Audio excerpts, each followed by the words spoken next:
I'm still trying to figure out all that stuff, so. Part of the fun, I guess, huh? Oh, the rest of the conference go. It went good. You nailed it. Here he is. Yeah, and then, the people that I wanted to win are the ones that, you know, Barb was thinking of. Yeah. Yeah, Right. like I said, I didn't even know about it, they didn't tell me other at least the day before. I could use the name. No problem. It's like, I'm gonna leave in the morning. Morning. You're not seeing that? Artificially and synthetic. Morning. Hey, morning, morning. And I'm like, no, I just, So is it different size then? you should really see it. All of this is awards and I don't. Might be smart. Different state. It's like, oh yeah, I get the hint. So that's what it. And on the email that I sent you and Kelly on synthetically and artificially. Yeah, that's good. Keep it on the loop. Those all blab. I wouldn't anyways. So that's our difference. That was like. Yeah, that was cool. Yeah. No, you can't trust them. That's what I was saying. I can't trust them. They got their soul coming on. Oh, yeah.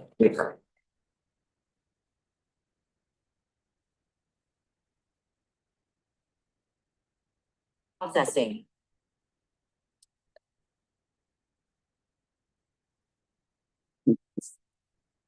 Very well aware. Question. So synthetically is, I got it. April. well, so there's a different definition too in the statute. So synthetically is never came from a cannabis plant. It was just by sort of made in cannabis. Completely artificial. Well, that's synthetic. Artificial is it started from the cannabis plant and then was changed to something. Ah. So they are different, but the Yeah. language is right out of the statute book who can do So, what. so the difference of that is just size. Necessarily. I mean, Why the do they difference is separate the them out? Just origin. because of the art of that one. All right, That's the only difference. it is 10 o'clock. Thank you for that, Phil. I call the meeting to order. If you would rise for the pledge, please. I pledge allegiance To the flag of the United States of America and to the republic for which it stands, one nation, under God, indivisible, with liberty and justice for all. Thank you, everybody. So we are open to public forum. There's a 3-minute limit. If you would come up, give your name and where you're from. And, so come on up.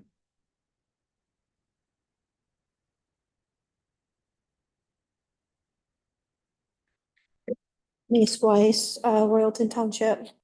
I want to start by saying that on December 5th, I received a letter from the Minnesota Department of Ag. And it does state that only cannabis sativa that meets the definition of hemp is a U.S. agricultural crop. Marijuana is defined as still a controlled substance. I want to turn that in. I received a letter on December 6th from Heidi Lindgren. She's Minnesota Department of Natural Resources and does the water permits for our area. And she does state that the Mount Simon Hinckley Aquifer is off limits, so I'd like to turn that in. I also have the information from OCM stating that they aren't in charge of the aquifers and that has to be delegated to the local government. And I'd like to turn that in. Leslie Stoddard from Pine County, I reached out to her, asked about the industrial sites to see if anybody has been in contact with Mr. Zappa. And her email to me is that I have not been working with Mr. Zappa, nor has he reached out to me. So if we are bringing in, $13 to $17 million businesses, it should be according to the Minnesota Department. According to the OCM, these should be in industrial zoned areas. Why isn't our industrial people aren't reaching out to them? I'm just gonna touch base because I'll hit more on the public forum. The third draft, per the regulations, we have no zoning. We haven't issued any zoning for any of the things from draft 1 to draft 2. We had it in draft 1. Now we have no zoning. And even per the rules of the Minnesota Cannabis Department, where the zoning should go. Interim permits, we've lost those also. We've also lost light mitigation. That hasn't come back. It's for some, but it's not for all. Should be for all. So those are the things that I'd like to hit for highlights, asking questions to the Lord. Why don't we have the zoning in there? The OCM had recommended that to protect communities and to promote this. They know more than we do. Why did we drop it? Seems to be for a specific individual and not necessarily for the whole, because it was dropped after the first draft, which I wasn't a part of, but Wright County, Stearns County, St. Cloud, Stillwater, Hastings, they all have this draft and they all have in industrial zoned areas. Thanks. Thank you. Is there anybody else who'd like to speak for public forum? Come on up, Jesse.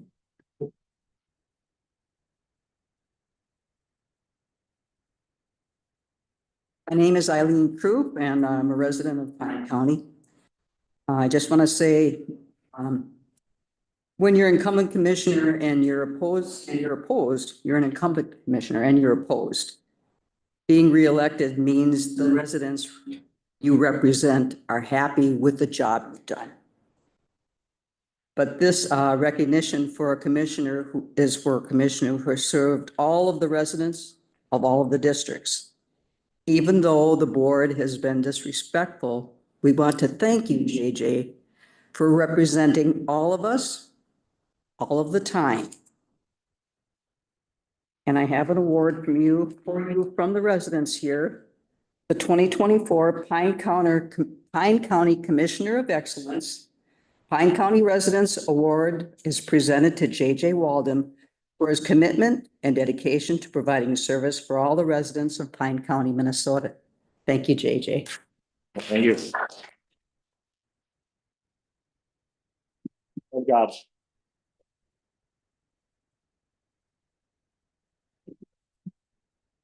there anybody else who would like to speak at public forum?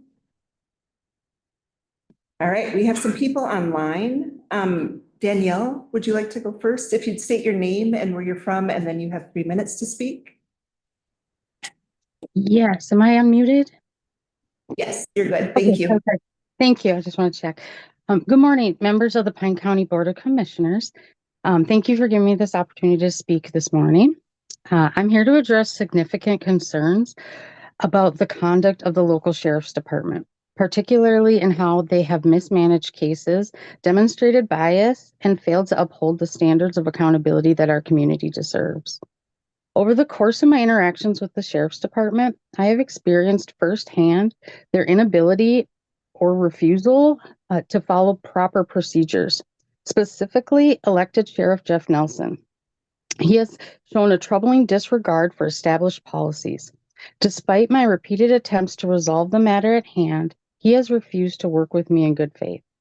His conduct not only undermines my rights, but also erodes public trust in the department as a whole. This is not just about one individual. It's about a pattern of behavior within the department that appears to prioritize personal bias over professional responsibility. When cases are mishandled or dismissed unfairly, it leaves citizens like myself feeling powerless and unprotected. Our law enforcement officers have a duty to serve without prejudice and to adhere to the policies meant to ensure fairness and justice for all. I am calling on this council to address the sheriff's department lack of accountability. We need better oversight, clearer enforcement of departmental policies, and consequences for those who fail to uphold their duties, not 6% raises. The people of this community deserve transparency, equity, and a sheriff's department we can trust.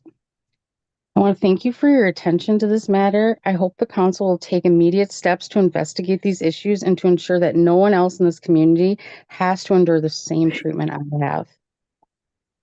Thank you, Danielle. Thank you for your time. Thank you. Thank you. Thank you. The next person I have on the list is Joe Zappa. He may Oh. want to speak for the public hearing for the cannabis ordinance. Did you want to speak later for the public hearing, Joe, or did you want to speak now? Exactly. I was just gonna wait for that. Thank you. Okay, thank you. Trent, Madam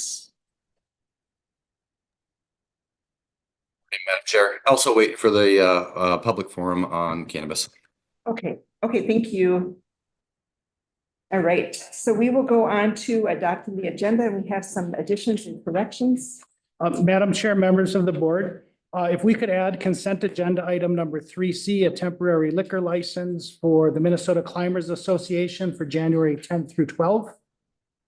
And if we could add regular agenda item number 12, commissioner updates, Commissioner Ludwig with the District Court Security Committee update. And if we could do a revision to agenda item 5A, the septic fix-up special assessments, and add Matthew and Jamie Tevitt. And then there's additional information for the Personnel Committee meeting. The Personnel Committee met yesterday due to the scheduling of the AMC conference. And so those minutes from yesterday's meeting are added. Perfect. Are there any questions on the agenda? We have a motion to accept. One question. Okay, go ahead, JJ. Added with that is this drawing, what was that for them? Yeah, that's part of the update for the courts, District Court Security Committee meeting. Thank you for clarifying that. Yeah. Then Are there any other make a questions? reference to. All those in favor for the agenda, say aye. Opposed? Motion carried. Motion.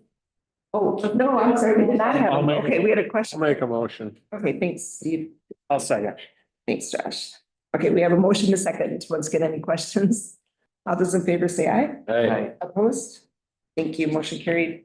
Approve the minutes of December 3rd and the summary for publication and the December 5th truth and taxation minutes. Are there any All those. questions? Thanks, Matt. I'll say. Josh? Yeah. Okay, motion by Matt, second by Josh. Are there any questions on those? All those in favor say aye. Aye. Opposed? Motion carried. Minutes of Board of Committee and Correspondence. We've got the HRA EDA minutes from November 27th. Are there any questions on any of that? I'll move them. Thanks, Okay. Josh. Was that you, Matt? Second. Josh and Matt made the first and the second. And once again, any questions? All those in favor say aye. Aye. Opposed? Motion carried. Then we have the consent agenda with those additions on there or that addition on there. Are there any questions on that? The consent agenda?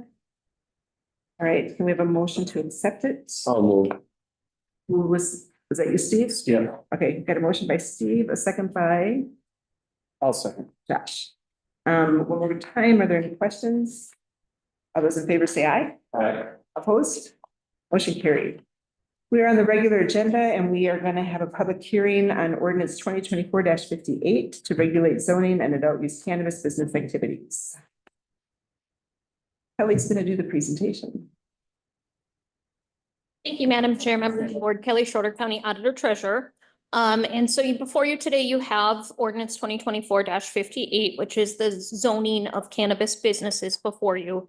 We had reviewed it at the December 3rd meeting and there were some requested changes. So I really just kind of wanted to quickly, unless you have questions, walk through the ordinance as it is today. There's a few points of discussion maybe we can have and go from there. So as we look at the ordinance, page 1 is is exactly the same as it was the last time that you saw it. It's really just kind of formality type stuff Not visible. of How about not visible? our authorization to adopt the ordinance and such. But on page 2, section 1.5 is where the definitions begin. And we really looked for any of those terms that may have questions within the ordinance and tried to define them within the ordinance. I know there were some questions that came forward, for example, on meso businesses and micro businesses since the last meeting, as to why the definition is what it is. Because when you look at statute, the definition is slightly different. Statute highlights these hemp things that they can do and this lower potency stuff they can do. However, I took that out because this ordinance does not address that. And I did double check with Reese that that was acceptable. So that's why those definitions do not perfectly match the statute because I took out the not applicable items. I do want to highlight item D on page 3 though as well, cannabis retailer. The very last sentence there, it says the retail portions of meso businesses and micro businesses which occur on the same property as the cultivation and manufacturing activities are not included in the definition of cannabis retailer for purposes of this ordinance. And I know Reese had a question about that. One of our zoning board members had a question of that, of why is that? And the reason that that was in there is because as you work further into the ordinance, you'll see we're treating retail differently than meso and micro businesses. And so the reason that's in there is if it's happening on the same property, we don't want two different sections of the ordinance to apply. We really just want the one that requires that administrative permit to apply.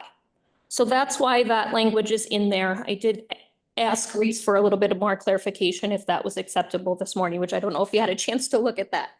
And so hopefully that doesn't cause confusion because, for example, in our business registration ordinance, it's clear that micro businesses and meso businesses, the retail portions of those are treated as retail, which, yep, I agree for that ordinance. But with this ordinance, we wanted to make sure that we knew if it was happening on the same property, it would just be regulated under which section. Stop me if you have questions. As we continue further through the ordinance, I think that's all I wanted to highlight for the definitions. Once we get to page 5 is where the actual zoning meat and potatoes is. And again, we split apart those larger indoor cultivators from the smaller indoor cultivators and outdoor cultivators. So as you'll notice in 2.1.1, we had the discussion last time, should it be a conditional use or should it be an interim use? And I think the consensus was that we wanted it to be an interim use now. For now, as we start to learn about these businesses and maybe in later dates, we can think about something different, but for now we'd want it in interim use. Otherwise, all of the performance standards are exactly the same as we discussed on December 3rd. I don't know if anybody wants to go through with them individually or not. The one new item of the performance standard you'll notice is actually on page, the bottom of page 6, item N. And this was a suggestion from the last meeting, was that businesses operating under that section shall be subject to zoning inspections on a routine basis. So that allows us to conduct inspections at whatever interval we feel necessary.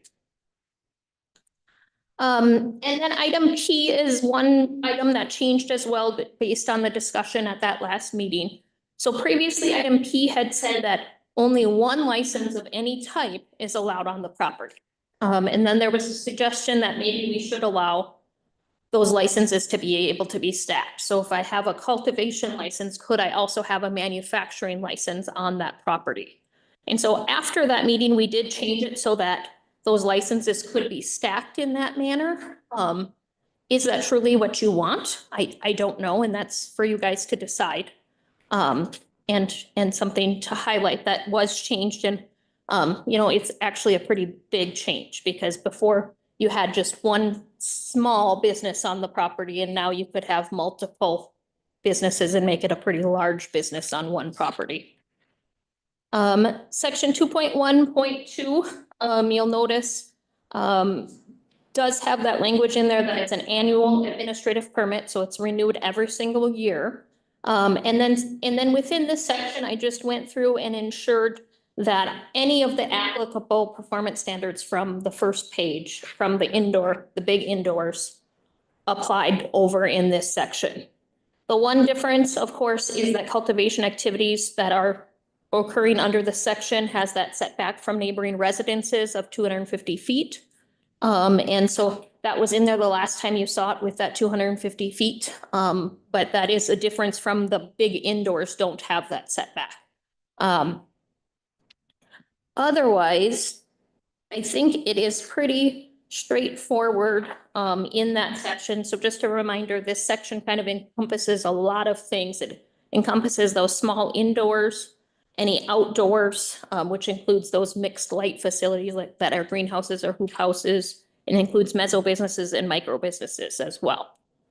So it's a lot lumped into that one section. And so as you go down too, you'll notice that there are some sections that don't apply to all of those, like E, no lighting used to promote growth of cannabis or cannabis products is allowed for outdoor cultivation in a field type setting.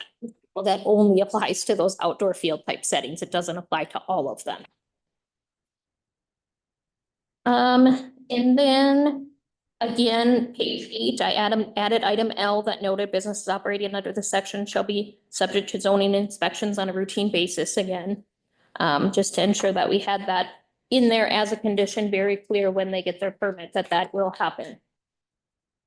And again, then as you're moving forward to item O, on the top of page 9, that language was also changed because previously it was only one license of any type was allowed on the property, and this allows, multiple types of licenses on the same property.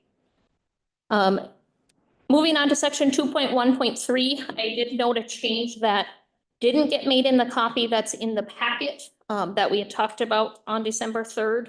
So you'll notice it says that the manufacturer shall be permitted as an interim or conditional use. In the final drafts, that would just be an interim use permit. It wouldn't have that or in there. Because I think we all decided that interim was the way to go. That just was a change that was missed. Otherwise, I think that moving forward through that section, everything is very similar to what we discussed, except for once you get down to that item K, where we talk about the number of licenses on a property.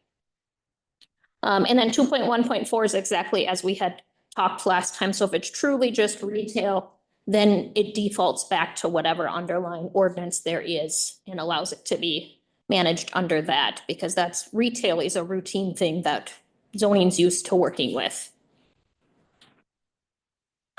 Otherwise, any questions on any of those sections? Head JJ. Did you have a question? You look like you do. You look like you have a question. Well, I just want to give everybody else an opportunity to go first. If nobody else? So I have a question on this, and mine is the number of licenses that you're allowed to get. When we started, it was 1 license per parcel. So you could be a grower, you could be a manufacturer, you could be a transfer, and there's 16 different licenses. So after we had talked about having more, and I know that it was talked about that sometimes you're going to need to have more licensing, or it would be desired to have more licensing. I did talk to Kelly, and the zoning administration, she felt their idea was that you would have 1. So you can either grow or you can manufacture on a parcel. I think opening it up to the fact that you can have more is going to open it up to having a huge business on that parcel of land instead of a business. Do you know? No, that's just visible. Do you see what I'm saying? Is that making sense? So if you can grow, you can cultivate, you can manufacture, and you can sell, and you can do all of those on a parcel of land. We went from having a facility, a business on that land to having a huge thing going on that land. And I don't know if that's where we had really intended to go with this. Josh. Would it be possible to limit said to 3 or whatever? I'm just throwing a number out there. Right. Because you said there's 16. Right, which they're not all applicable to property necessarily, like a transporter. I mean, I can legally transport it, but that's not anything we're really gonna deal with in zoning. And is it something that some of them are not stackable, like as far as the licensing goes? Are there some that don't work with others or type of deal? Reese is shaking his head, yes. That's correct. So it's vertical integration. So some are not vertically integrated, but some of the smaller ones, like the micro businesses are, so you can have manufacturer and retail. Okay. So you're not necessarily gonna have 16 on one property, but you could have 8 or whatever. I don't know. Right, and like the meso businesses and micro businesses, that's all within 1 license. And that's state. Right. Yes. Kelly or Reese, Madam Chair. If you're a micro business, you have to stay under, 5,000 square feet of indoor, okay, how many? 5,000 square feet. 5,000. If you're 6,000 square feet, Now That becomes different? something else. now you're something different. With the little caveat of unless OCM decides that they can. Yes, that lovely language is in the statute. Could change it.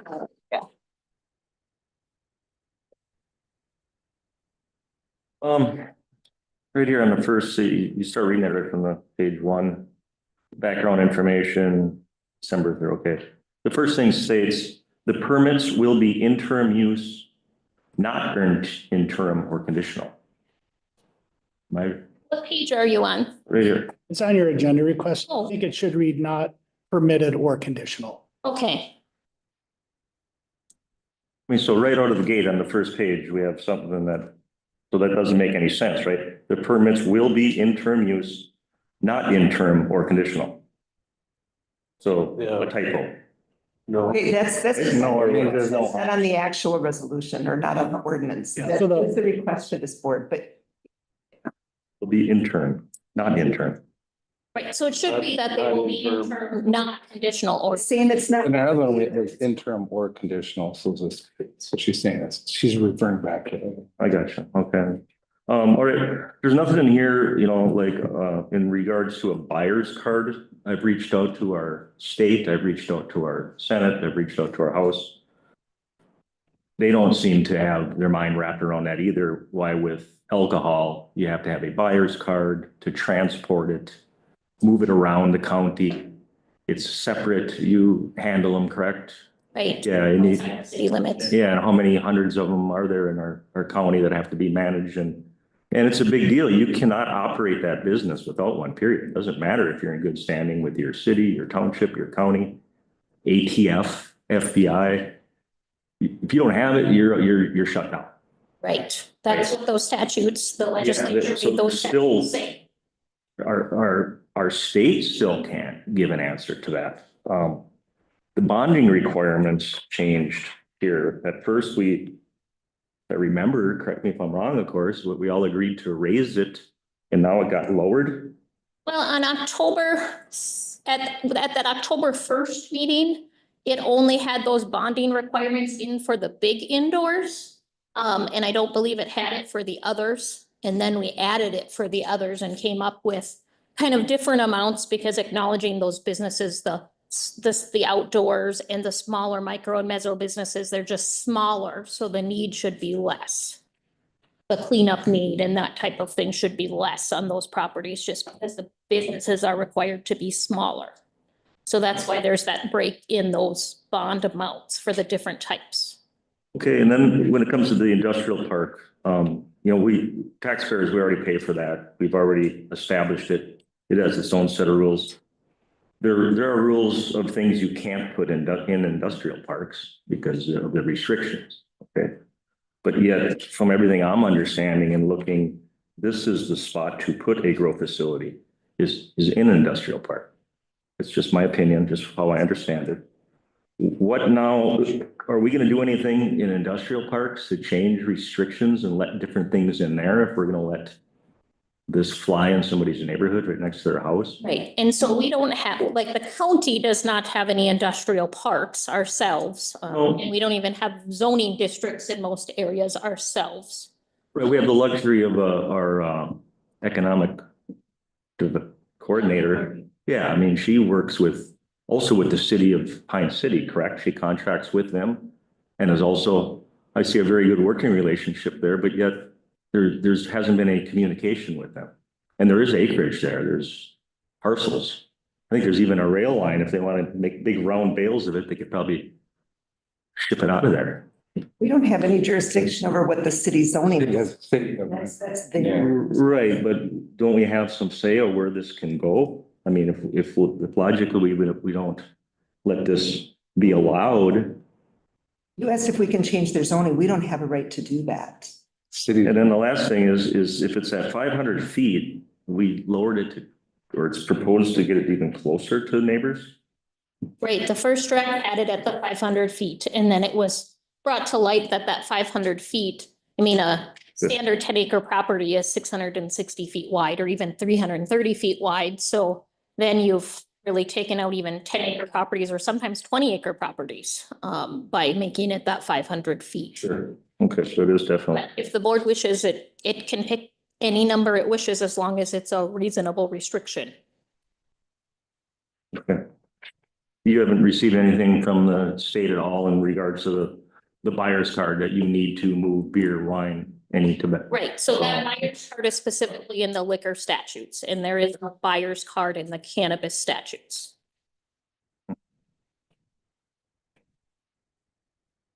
Madam Chair. Yep. So, we had a little conversation about the distance, and it actually seemed like we were more restrictive than most.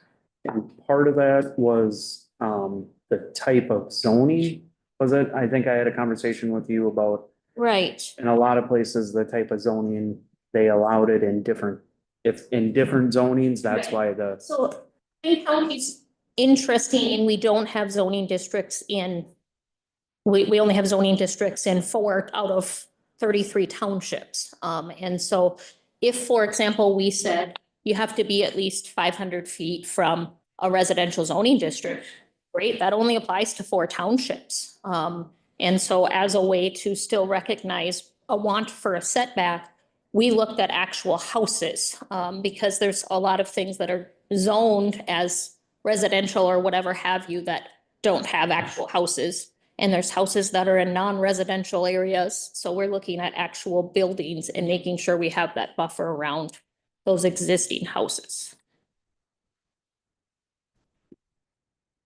And this site we're always talking about here, how many other businesses are in that? I'm not too familiar with that end of the county. How many other businesses are down there? I mean, like any other business other than like Down where? farms in this township? Right.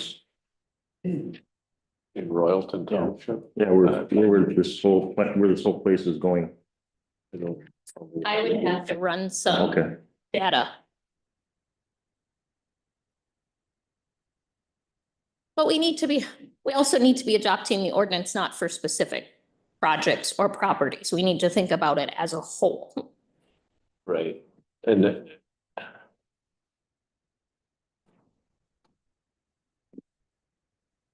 yeah, and technically, we don't have zoning authority in Royalton Township. Well, the way that this is written is it would cover all townships unless they had their own zoning ordinance that was at least as strict.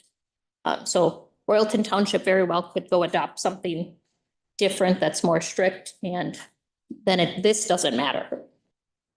And Madam Chair, so it applies zoning as an overlay district, not by creating individual districts. So typically you would have an industrial, residential, et cetera, and then you would have listed uses. This, since we don't do traditional zoning in most of the county, this approach was to apply it as an overlay district with performance standards. And so in order to implement a preference as to how it would be managed or the business run, you have to do it through the performance standards, not through the traditional zoning type of requirements. If that's at all helpful, Josh. Yeah, and Madam Chair, if we did nothing, then are we required to do something, or can we do nothing? If we did nothing, we'll get requests when the state's going to license them. And then we have to come up with an answer of, does it conform to our current zoning or not? And you end up in this kind of gray area is you could twist words around in our current ordinance and say, yep, it fits right there. Or you could say, nope, it doesn't belong anywhere in Pine County, but then you're not imposing reasonable restrictions either. And so, there is an option of do nothing, and maybe we go back to the drawing board and only adjust like the county zoning ordinance, but then it will only apply to those 4 townships plus 3 cities. right, Madam Chair, we really have to do something because we do have zoning in 7 municipalities or townships. So we have to do something. We just. Yeah, that something doesn't have to be this though. That something could just be a few little quick amendments to our current zoning ordinance to point those businesses to where we want them to be. Right. Well, I would make a formal request by our county to, I guess it's the Department of Transportation is the entity that takes care of buyer's cards, correct? I have no idea. It's all through the state. They just have to have one. It's just, I just see a future struggle with any business, doesn't matter where it's at. It is the type of business and the product they're moving that they just can't seem to get an answer given or a rule or something to go by. So, I would just as soon hold off on this until Rarick, Nelson, Seth send something back. I have emails out there. I think that, Madam Chair. I don't think there's a hurry. BJ, I don't know if I think that would be a legislative priority, wouldn't it? I don't know. I don't know. Something that's not in the statute. Right. I mean, that's the answer. Well, I would assume we would get back from those. So the thing is that this is going to be changing again and again and again, but we need to get something in place before January when the social equity licensing are going to start supposedly to take place. They Supposedly. aren't doing that anymore. What? I do not believe they're doing that anymore. Oh, It's okay. pushed back. It's not us that made the rules. I think we all agree. So, Madam Go Chair? ahead, yes. So there's a public hearing today, and so the purpose of this round of questions was to get clarification on the ordinance as it's proposed. Mm-hmm. And so if you were satisfied, you could open the public hearing, get public comments, and then you could bring it back for discussion and any consideration of as to what you might want as far as adoption, modifications, not adopting, et cetera. So are there any other questions for Kelly? Okay, so we will open up thank you, Dave. We will open up the public hearing.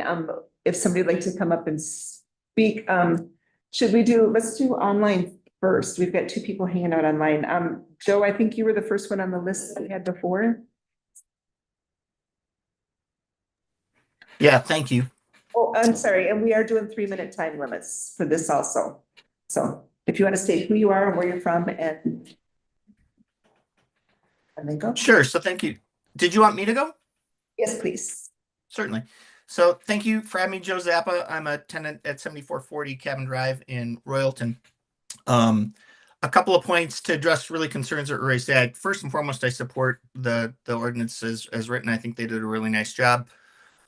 Regarding the section O in 212, where we talk about, I'm sorry, my apologies. The performance bond?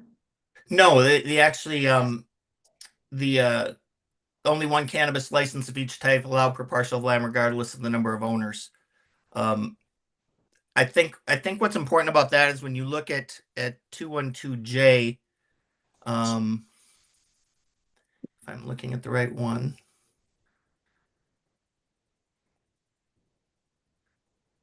Oh, where'd it go? My apologies. I have it. The license requirement shows up on page 7 as letter P towards the top, if that's what you're looking for. Oh, here it is. It's J of 1.5 in your definitions where you say packaging and labeling mature. Cultivation includes harvesting cannabis flower from mature plants, packaging and labeling mature plants and seedlings, and cannabis flower for sale only to other cannabis business. Here's the important part. Transporting cannabis flower to a cannabis manufacturer located on the same premises. The point is you don't want multiple manufacturers there. You don't want multiple cultivators there. That could turn it into a very large business. You could have 2 30,000 square foot cultivators or 2 4-acre cultivators, not sell this in a big business. But having a cultivator and a manufacturer is something that the state actually supports and allows for. It's something that will be applying for both a cultivation and a manufacturing license. And the manufacturing is really simply that we're considering, for your edification, is really just processing the cannabis down to an oil or to a ingredient that could be used by then other manufacturers. So that's why I think it's important the way you wrote it. I think it's effective. I think it says we don't want, a pile up of multiple cultivators or multiple manufacturers. But if somebody has a cultivation and a manufacturing, it makes sense. It's efficient, security-wise, transportation-wise. You're not moving it from one part of the county to the other. On the transportation front, for your edification, they do have a whole section in the rules about transportation and licensing of transportation. So I don't know if that's what you're talking about with the buyer's card, but they're going to be watching very carefully on who's transporting what, where, when, and how we record it and track it. So I think it's even going to be more restrictive than liquor transportation. But again, if you want to continue to research there, I think it's fine. Finally, there was a question of the lighting brought up by another. Sure. Joe, your time is up. Yeah, I was just gonna mention to you, this to be pro of fairness, have the same amount of time. Yeah, I was timing them. Thank you. Oh, that's fine. Thanks, guys. Appreciate Thank you, it. Joe. Thank you. Then we had Trent. Are you still online? Yes, Madam Chair. Hi, good morning. Good morning. And with me, of course, my better half Mariah is also with us today as well. Hello, Madam Chair and Board. I'll be making public comment today. I just wanted to say thank you for the work that you've done on this ordinance over the last few months, and I'm in support of supporting the ordinance as written. I did want to tag on to what Mr. Zappa said about limiting vertical integration, and that the state statute is written that way, and even in section 342.23 through .46, each cannabis license has limitations stated there as well. So that is all I have to share today. So thank you for your time. Thank you. Thank you. We have nobody else online, so if there's anybody from inside the building that would like to speak, come on up, Denise.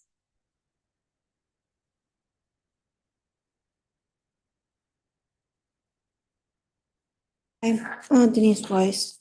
I have questions on page 5 under the 20,000 square foot or greater. A water meter must be installed to monitor water usages of the facility. We do not have that for facilities under 20,000 square feet. 20,000 square feet is a pretty big facility. We have no metering for that. I also wanted to look at 20,000 or greater. You don't have to have tarps on the structures. Anything under 20,000 square feet, you got to have tarps for light mitigation. Should be equal for both parties.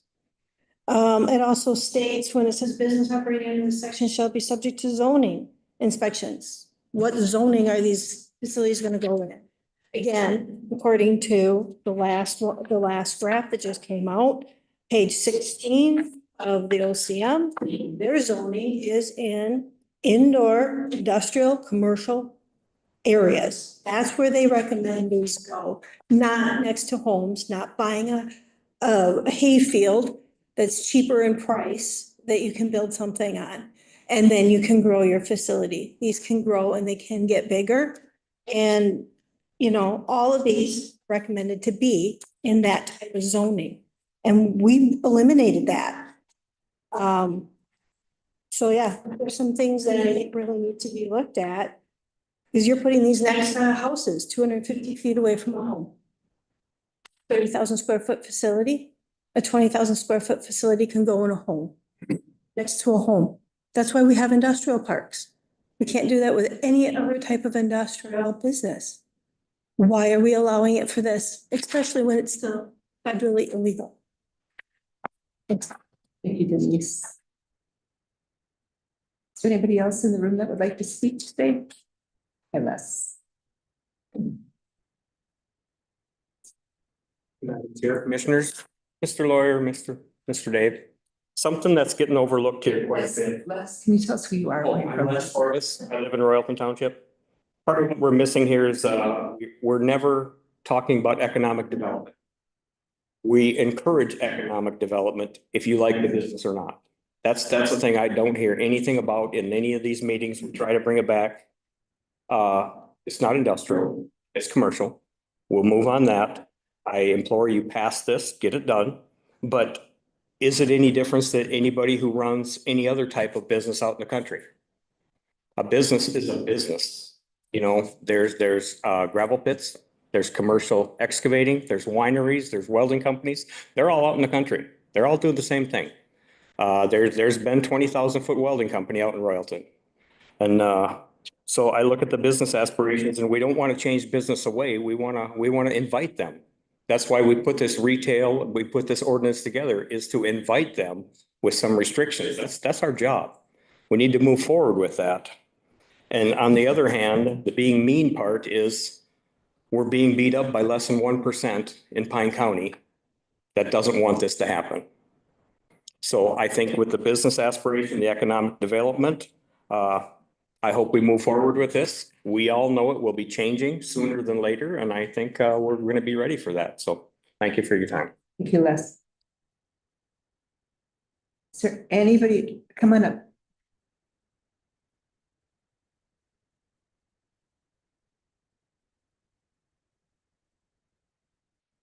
Patrice DeGray, regarding that 1%, you know, but people know about politics at all.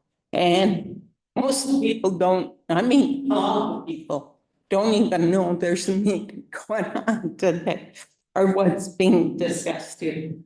Now, I know, because we don't have countywide zoning, I understand this, and that's correct.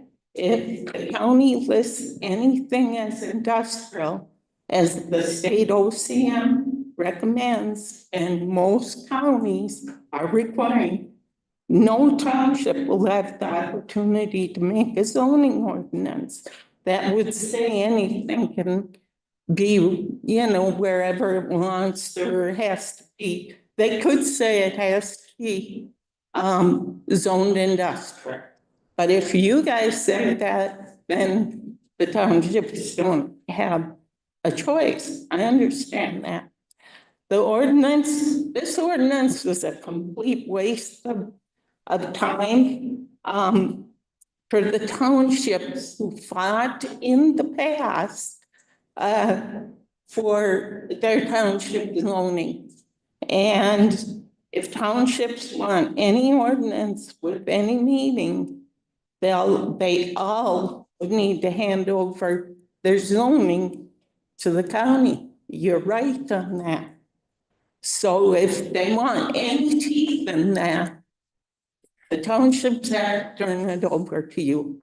Otherwise, all this kind of zoning is a waste of time. If any township prefers to have some say in where these cannabis businesses will be located, check with the township, Pekegama. They have their own written right now. Otherwise, some of us in Royalton have one written that we'll share with any township who's interested. And that the other question is in here, it says that our zoning in a township will have to be approved by the county. What happens if we don't agree with the county?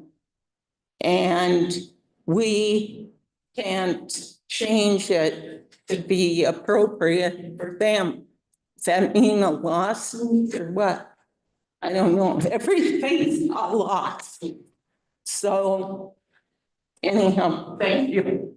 Thank you. Perfect timing. Thank you so much. I'm gonna.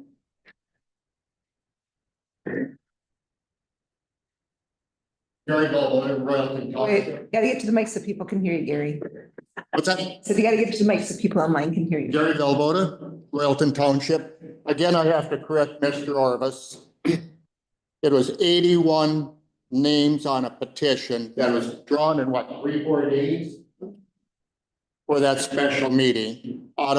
We've got registered voters around 800, so numbers are closer to 10% in 3-4 days.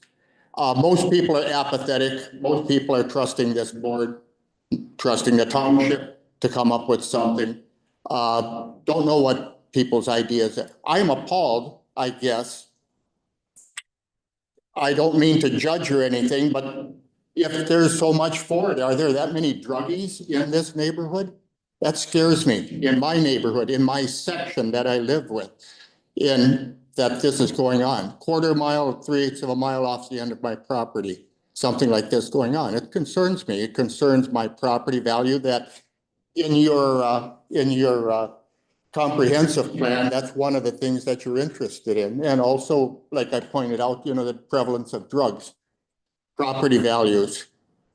when you talk about 250 feet or 500 feet from a house, it really should be, you know, if a person's got a lot here that he wants to sell and it's zoned, all of a sudden that property value goes down. It should be from any property that's zoned residential. And that's my plan. Thank you. Thank you, Gary. Is there anybody else who would like to speak? Come on down.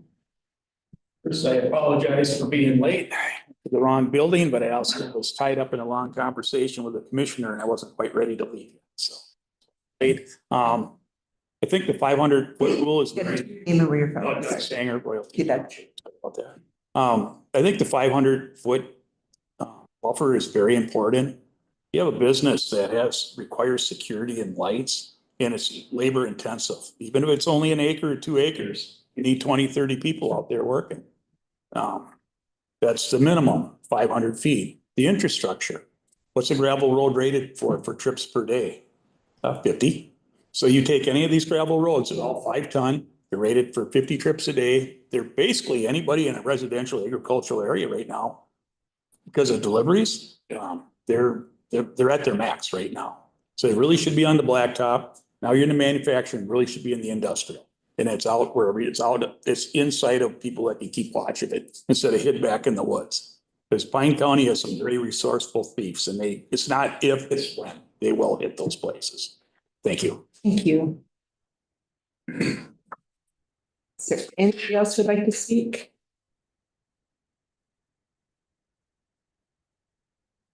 Anybody else who would like to speak? One more time. All right, public forum is closed on the cannabis. So we will go back to the closed public hearing. We closed the public hearing. We're going to go back to additional discussion for the board. I'd like to say one thing. We're looking at this as a whole county, not as a township. So we need to keep that in mind that it's based on a whole township or a whole county. So please, Josh. Madam Chair, couple quick things, and I think these maybe were for Kelly. And I thought I had clarification on this, but maybe not. Are we being more restrictive on smaller operations than we are bigger operations, like the light mitigation and stuff like that? No. Okay. Thank you.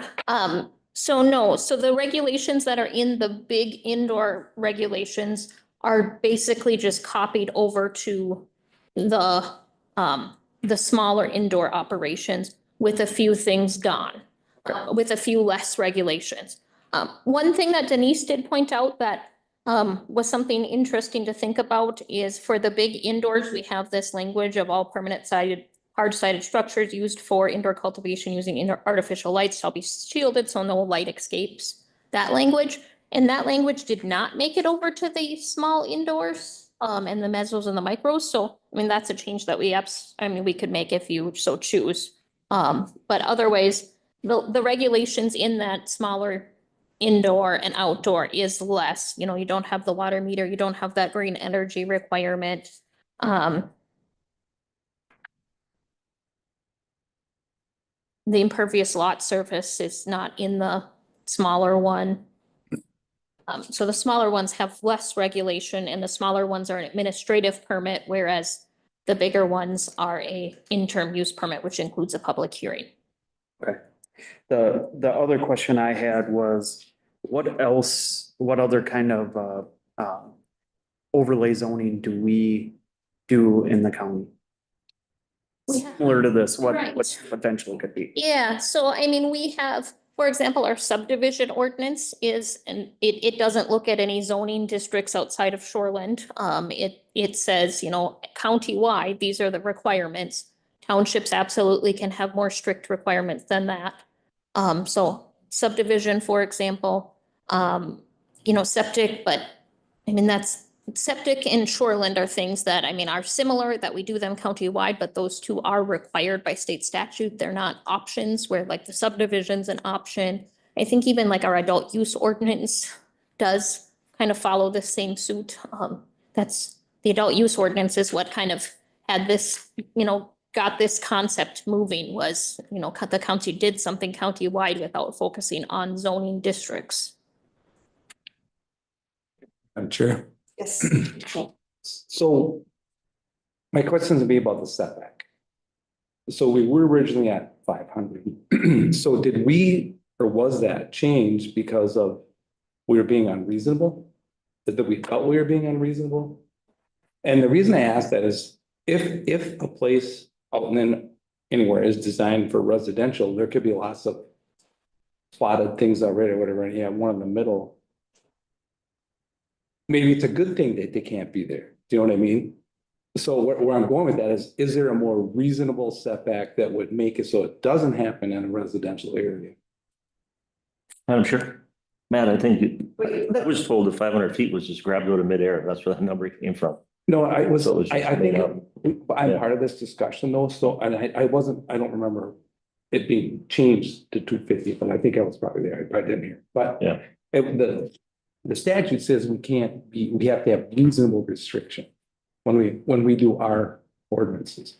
So, and I think that's what we did to make it reasonable, I'm assuming. So is it possible? Or is there, I hear a lot about setbacks.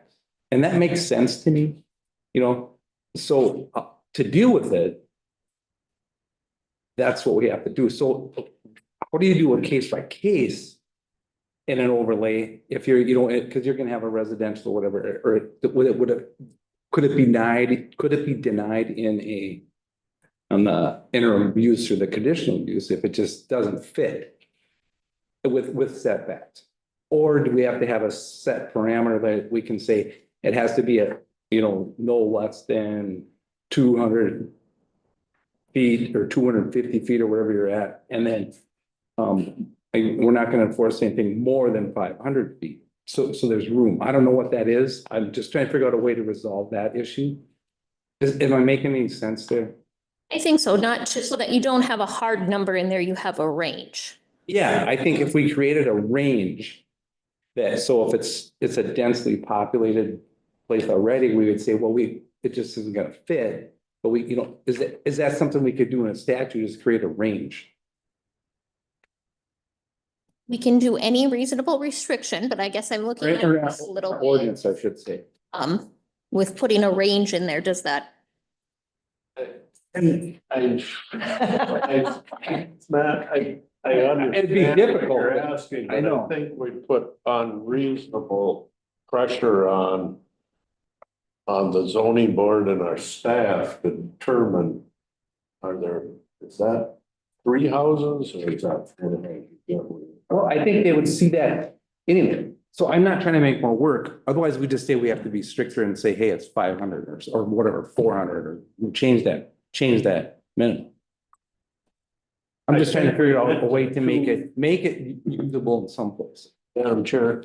Do you want to talk into your mic though so they can hear you? I think we went to 250 because of the unreasonable clause, because if you have 10 acres and you take 500 feet from all 4 sides, you don't have enough room to have a structure. And so we went to 250. So there's a place in the middle that you could actually do something. And I think that solved the reasonableness. Okay. So which would make it not happen in a lot. Yeah, if you had a 2-acre lot, you can't make it work. I'd just like to add to that, with the 1,000 feet rule, like in alcohol to a correctional facility. And in here, what is it, 500 feet to a school? If you take away from these numbers and the actual footage, there's been businesses that have been turned down for decades because they just couldn't make their land work for what they were doing. That's why we provide other places for them to do their business. You're not denying them the right to have a business. It's just, it's not going to work where it is. I understand that part, but I also then wonder what happens when somebody wants to raise petunias in a 400 or 4,500 square foot greenhouse, which would fall under, and they don't have all the curtains and they don't have a water meter. They're gonna have to have a smaller greenhouse. I'll treat the Petunia people. It's already, They can come to the board. smaller than the micro business, but are we setting ourselves up for something that we don't, it's the unintended consequences that always get The us. state seems to put 500 feet everywhere when they did their statute, so I'm comfortable with that.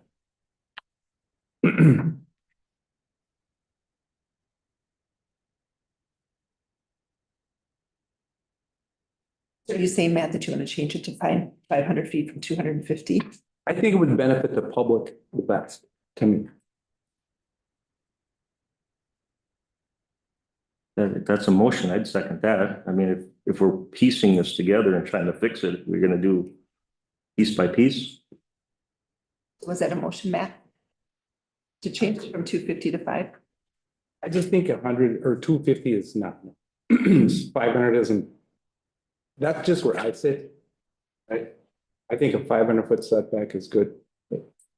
I thought we already went down that road, went from I know, but I'm still there. 50. But I join you. I'm not trying to be difficult. I'm just trying to satisfy. Chair, Go ahead, Josh. this doesn't have to be done today again. I don't. So, but, and I don't know, Residents could be 400 feet. getting into making motions to put a ordinance together is, you know, but I'm fine with the rest of it. It's just a setback issue. but that is something that could be changed in the whole ordinance as well. And explain to us again, maybe why it was changed again. I mean, the hard thing is I think we're hung up on this specific property. And we're not looking at just this specific property. We're looking at the whole county, and I think that's where it's very near and dear to a lot of people's heart on this specific property. But unfortunately, or fortunately, you could look at it either way. We got to look at the whole county, not just this unique instance. So, but again, what was, I mean, and maybe is there an example out there? By licensing, my guess is if in Cross Lake Preserve, if I decided I want to put a manufacturing facility, I can't put it there, you know, or, you know, right somewhere, you know, so I don't think it's that, it's other things, correct? Right. And just to kind of go back why it was changed from the 500 to the 250. So and remember, it's not setbacks from the property lines, it's setbacks from the neighboring houses. And so when you looked at that 500 feet and you look at a 10-acre property or even a 20-acre property, 20 acres are usually 660 by 1320. When you take 500 feet, if the neighbor's house is really close to the property line and you take 500 feet, you've now made a 20-acre property almost unusable. But maybe that's what we want to do. I'm sure. Go ahead, JJ. I mean, it seemed, I agree with Josh 100%. I mean, we got to look at the whole county, but you know, if you do this in the one township down there, it opens it up to the rest. So I agree, you got to look at the whole county. The other thing about setbacks, and someone puts their house in close proximity to the property line, that's already established. City of Sturgeon Lake, I believe, is 17 feet. If you have a piece of property and you happen to be there first and put a well, a shallow well, a Sandpoint well in, you limit your neighbor from putting a sewer within 100 feet if the well is less than 50 feet deep. If it's, we have these safeguards in place. You take away from that, and I agree with what Matt's saying here, the 500 feet. That house was there, the line is there. There was a local government in the next county up, Carlton, that wanted to build a big liquor facility. They even purchased the land, did all the infrastructure, everything. They didn't realize that it was within 1,000 feet of the nearest property line of a facility. That's the rule. That's the statute. That's the law. That's it. Numbers matter. I'm sorry. Go ahead, Josh. The other thing is can you put one of these facilities in a residential area? I mean, And so the way that this is written, because again, we don't have zoning districts in 29 out of 33 townships. So it doesn't look at zoning at all. It looks at proximity to, like this section, proximity to houses. where a lot of them, where it would have to be zoned commercial or industrial, where that way, that, them other safeguards would be already in place as far. Potentially. Yeah, yeah. And that's where it gets difficult to do, where we don't have the zoning already. So, well, You gotta be unique. can I jump in here with you? So, like Dave said, we're setting a performance standard that we think is it's just a general performance standard. If a township decides they want to have a 500-foot setback, they can do that. They can be stricter than ours. Maybe, maybe it's their job. I don't know. But I'm thinking about all the townships out there that ask us to help. So, and most of the feedback I'm getting is the setback. Really, the setbacks. So that's why I'm here, and that's why I'm making these, I don't mind this discussion at all. No, I don't either. I think it's great. Madam Chair. Go ahead, Steve. My question all along is the reasonableness, and I look down at Reese because at some point, if we make the restrictions more restrictive than are reasonable, then we open ourselves up to, I don't know, whatever. And I don't know if that makes us more unreasonable. And that, somebody says that is completely unreasonable, and we spend our next 6 months or 6 years in court, that becomes an unreasonable burden upon our system. I'm sure. Wait, Finish. he No, was asking Reese a question, so let's see if Reese has an answer for his question. I mean, I'm sure I'd agree with what you said. I mean, basically, it's really a community standard of what is reasonable. That's why we have these discussions. And at some point, you place a limit. If the limit is placed to discourage anybody from using a property, then I'd say that's unreasonable. And then you really do open yourself up for litigation and having that, that provision declared against Minnesota law. The social equity provision was eliminated by the state. Could we touch on that? What was the social equity portion trying to accomplish? That was trying to set something of fairness, right, at a much higher level? Or Madam Chair, so basically, what the law said was it gave first mover opportunities to individuals in certain groups. So it included people that had a prior marijuana conviction, included veterans and others. And I guess I don't know what the phrase was, like marginalized communities or something like that. And so this was, again, this is the state law. It said that these people can have first mover advantages. And so they allowed these licenses before the rest of the interested businesses could get them. What happened was that there was a court case. I can't remember who the parties were that sued, but a judge stayed that and basically put that on hold and said, okay, we're not doing social equity right now until this court case is resolved, which basically effectively eliminates it because the whole point was to get the social equity in before the beginning of the year. Gotcha. Thank you. I'm sure. What I think is there's very, very much not clear in the statute. But what's clear is we can't stop it and we can't be unreasonable with it. And then were the only really clear things about it, which is extremely frustrating because the restrictions, I mean, just unreasonable or I mean, I can't imagine any attorney that loves that definition or a rule maker, but that's where you're on such a, on such a uncertain or unreasonable. And then to just hand it down to counties, townships, cities that don't have the resources to try to navigate what the legislature is trying to figure out or trying to do is, it sucks. So I guess that's my just comment on that. But the unfortunate thing is we can't just say no, you know? I think a lot of people just like to say no. And we can't, we gotta, this is probably the best way to safeguard what we're gonna do.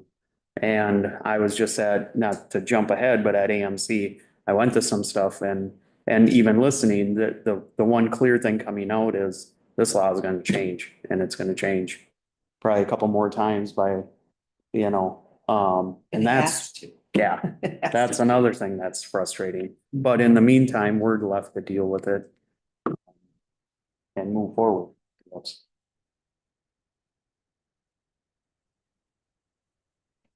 More thoughts? I just have one. It's not, it's more of a comment. I think we should try to pass this thing today, and I don't want to be here all day. So I want to know if I'm comfortable with how we feel as a board, that we know the townships asked us to do something. And we said we would do something. And we did do something. And I'm only hung up with the $250 setback. And I originally was comfortable with that until I heard feedback. And I think I'm more comfortable now when I know if a township wants, I mean, I know it, but it's a lot of work, but they can make their own rules in the township to make it stricter setback, right? So we're just setting a basic guideline. And if they want to be stricter, they can. And then it'll be on the individual township's decision to make that call. So as I think it through out loud. Yeah, I think we all think out loud a little bit here, but Madam Chair, can I ask Matt about that range thing idea you had a few minutes ago? I know it'd be great if we could do that. Maybe that would get us over the hump. What's your mind think, Kelly? I think it just creates a mess though for. Well, it does, but yeah, we got a mess. We were dealt a mess.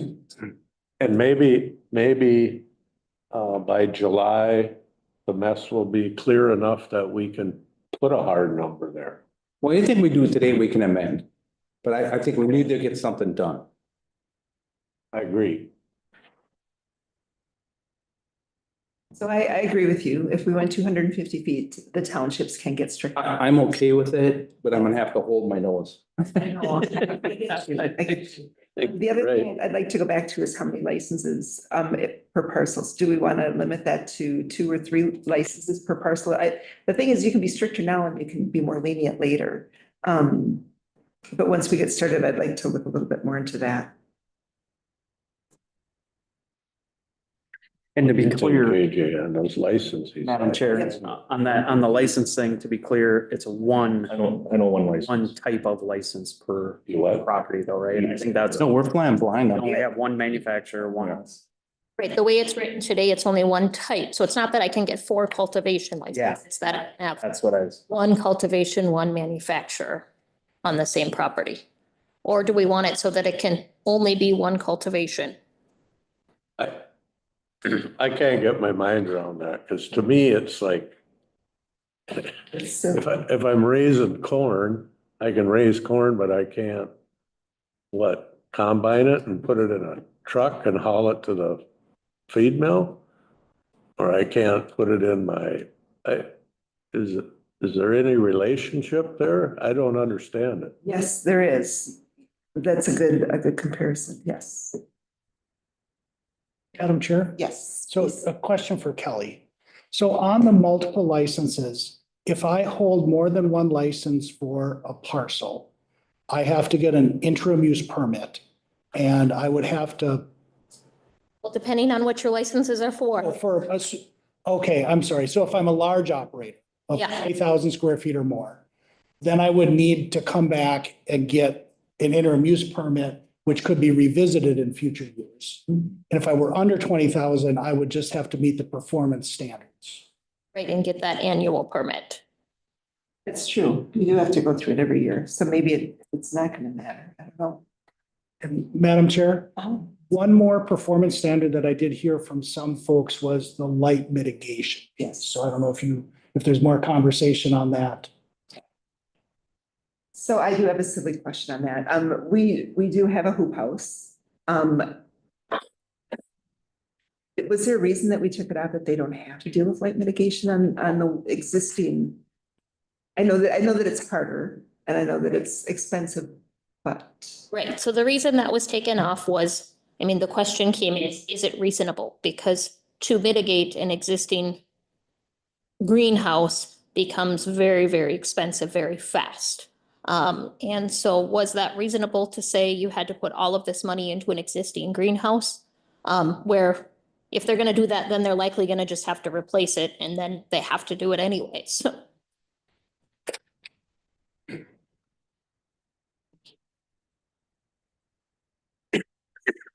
You get to that unreasonable. Yeah, you get back to being reasonable. We're gonna find out what people think is unreasonable soon, I think. But along those light mitigation lines though as well is we have that light mitigation that's required for hard-sided structures in the larger ones. That is not required for the indoor smaller ones. And so maybe we want to pull that over. And what that is if it's, for example, in a pole shed with that clear, whatever the material is at the top that lets sunlight in. So that language just says that if it's in a building with clear sides, it has to have that light mitigation. So even with it, if it's just that little top 2 feet or whatever it is they do. Okay.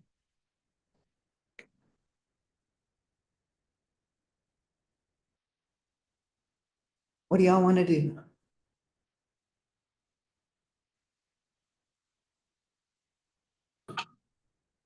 Sure. Go ahead, JJ. I'd still like to listen to what our representatives can get me in regards to the buyer's card, transportation, moving it. I heard Mr. Zafra say that he thinks he knows it's actually transportation might even be or could be more strict. But I guess I can't go on that, and neither can the other 100 or so businesses that deal with, the bar or restaurant. You got to go by the rule. You can't. And I know they haven't made a rule yet, but they have been changing things quite a bit. I understand. It makes no sense. It's just to see this long, other businesses, and to leave this important piece out. I understand your desire for that, but I don't think that any of our representatives are going to be able to give you an answer because they haven't done that yet. So just hold off for that purpose.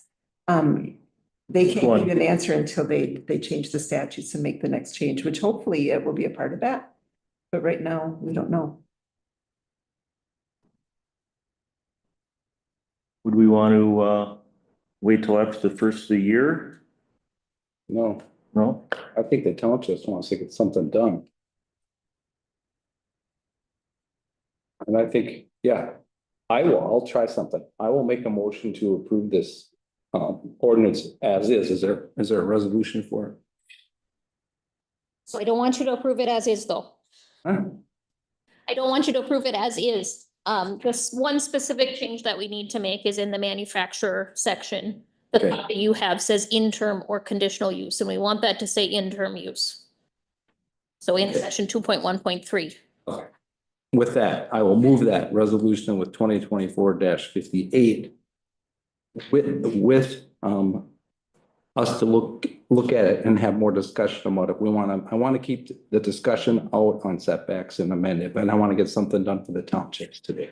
So that's a caveat I'm gonna, but it goes with that, the way you explain. So I'll make that motion to approve that. Right, so we have a motion by Matt. Do we have a second? I'll second it. Second by Steve. Is there any more questions or comments on this? Yeah, one, just briefly here, an overview from the Minnesota Commissioner of Public Safety in regards to buyer's cards says, Minnesota Commissioner of Public Safety can revoke a buyer's card for a licensed venue if there's evidence of a violation. A violation could include selling alcohol to an unlicensed person, lending or permitting a person under 21 to use their license to purchase alcohol, convicting a person under 21 of purchasing alcohol with false ID.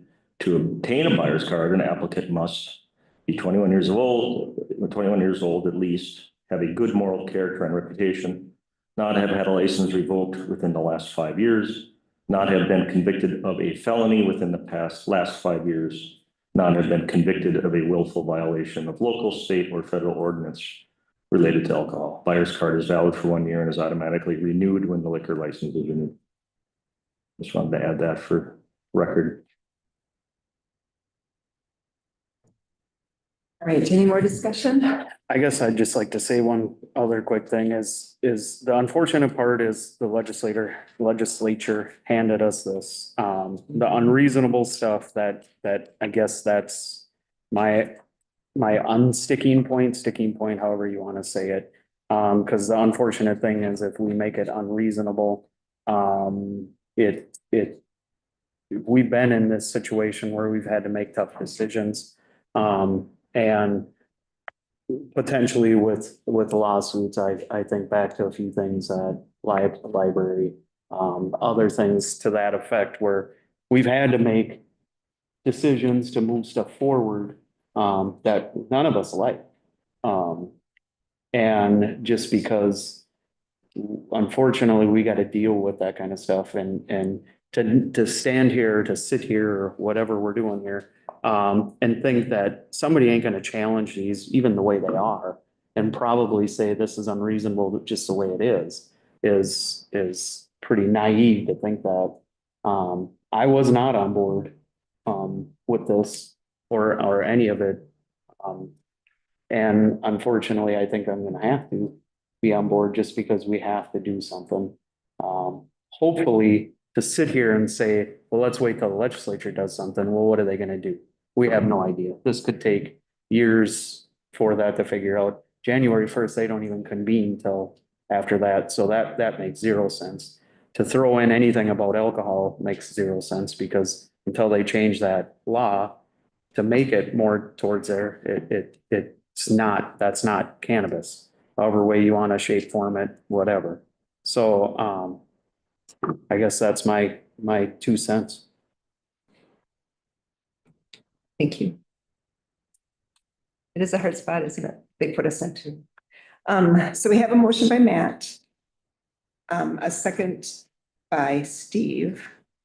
Once again, are there any questions? It's to do the ordinance the way that it was proposed with the change that Kelly made, that it's interim, it's not interim or conditional. So Madam Chair, just as a point of order, there was some discussion about potentially modifying the setback or the light mitigation. If you wanted to do that, you would want to propose an amendment before you vote on adopting the ordinance. I don't know whether anyone wants to do that, but once you vote to adopt the ordinance, then you couldn't amend it. So does that make sense? Say that one more Sure. time. Sure. There had been some discussion about 500 feet versus 250 feet. There's been some discussion about light mitigation. If you wanted those provisions in the ordinance, you would want to propose an amendment to amend the ordinance before you vote on the ordinance. Because once you vote on the ordinance, that becomes the ordinance, and then a change would require a public hearing and something in the future. So I don't want you to take a vote on ordinance and say, well, can't we change the setback or change the light mitigation? I get it. So it was just so we don't have to have a public hearing if we're making it. Right. Yeah, and I don't know. I just have heard conversation. I don't know what the majority of the board prefers, but I don't want you to take the vote and then go, oh, I wanted to change the setback. Yeah, I don't mind if we have another public hearing because we might learn stuff from it. Don't think it's a matter of if, I think it's when. It's when, and we could. Changes that are gonna come down. I mean, we know that there's so many things that are unquestionable, like the buyer's card. That type of stuff. There's so many things that they didn't deal with because they have not a clue what they're doing, right? So we know that there's gonna be changes. Thanks, Dave. I appreciate that advice. All right, so we have a motion by Matt, a second by Steve to approve ordinance 2024-58 with the correction that Kelly was talking about. The interim. On the interim versus conditional, thank you. All those in favor say aye. Aye. Opposed? Opposed. Motion carried. All right, so now we have another public hearing on the 2025 fee update schedule. Does anybody want to take a quick break? Yeah. Let's call 5-minute break, everybody.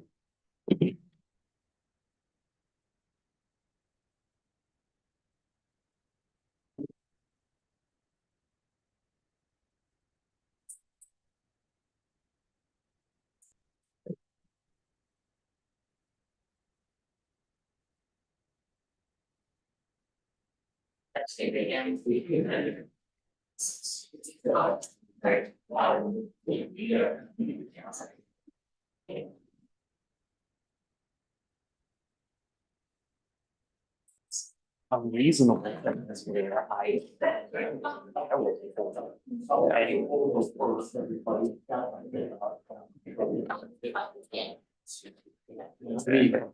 Ridiculous, but it is, but I just don't know how you can. Other than, I would guess, like I said, the way it's written. People that say that's unreasonable. Yeah, it's tough. I mean, you get in the unreasonable category if it starts signaling, business and trying to zone that person out. Or like you kind of talk about the range, you give one person 250, another 500, if there isn't any of that criteria, that's completely. But yeah, it's a whole. That's all I'm doing, guys, just screw a lot of us now. Yeah. Just screw us. Yeah, well, that's what we were just talking about, is this unreasonable thing is just, that is It where. can't be if other counties and cities and. Head on next week to the art. Oh, yeah. They've already been approved by the. Is that a straight flight? Yeah, you can do it in many ways. You take some straight. I'm just waiting on. In that. Waiting on permitting, building permitting. It's as far as. It's interesting, everything takes time, with permits and see firsthand. Or buy. You gotta slow it down even to a much slower I pace. can imagine. Yeah. No, we changed our mind. So do they have, like, You want to. both? Oh, yeah, then actually, you gotta abide by the maritime. There's also, keeping your eye on the approach. You're that. Yep. Of course, you have a city street, Buildings. where it's your Headlight. neighbors to deal with. Yep.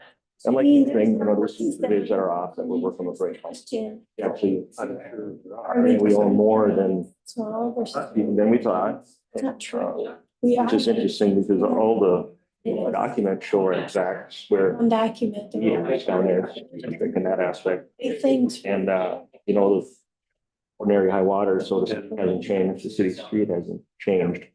Well, Somebody gained it, but if you go property over, they didn't. I don't. It's just like. Oh, they didn't. We are. Oh, this case, the guy gets more actually. And to me, it's just a simple question, well, then show me where it came from. Yeah. It comes from here, it didn't come from this. It comes from ours, here's our documents. It's from other vendors. yeah, yeah, It's pretty much indisputable, you gotta move it down. Let us, get on our level.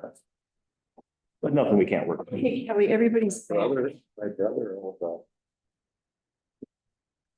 Bay Creek down on the island, right in the woods. I don't even know where we are anymore. Is this my DD? No, it's. That's yours? Where's my one? Again. Madam Chair, so the board kept order, County Auditor Treasurer. Oh, Okay, the meeting's reconvened, guys. Sorry, Madam Chair. All right, so before you today, I have our fee schedule changes. And so I just wanted to talk through those proposed changes. Page 2 of the agenda request had a list of those, what the current fee is and what the proposed fee is. So I just wanted to talk through those and then answer any questions you had. So in the assessor's office, we're requesting the CAMA data request fee to be increased. So previously it was 3 cents a parcel, and we're asking that it goes to 5 cents a parcel. And then the CAMA request setup fee, that's the flat fee that every single request is charged, is currently $10, and we're asking to change that to $50. And so what that request is, for example, the MLS, for example, the multiple listing services that realtors use, they request all of our CAMA data on houses. So year built, square foot, bedrooms, bathrooms, they request files with all of that information in it. And then they use it on their site, however they use it. And so currently, I mean, they're getting an entire file that shows, I mean, every single shed on the property, the dimensions of the shed, the year built of all of this stuff. And currently for the entire county, that costs them about $1,100. And so it's an enormous amount of data that they're getting at a very small cost that they're making a very large profit off of. So we're just asking to increase that a little bit. It's not going to be a huge increase really in the grand scheme of things to them. But that is those first two requests from the assessor's office. They go together. May I add to that? Yeah. So when I worked there, a lot of what we do is, you know, we enter all that information into the system. And so we're paying for our staff to do that. We have to pay for the computer program to do that. This is a way to get some of that money back for all of the time and the money that we've spent to have those systems. So it's just a nice way to be reimbursed for what we've put into it. And there's not a lot of those requests that come, maybe like 3 a year. And they're those big national companies that request it. Moving on to the auditor treasurer's office. So the top two involve the retail registration of cannabis.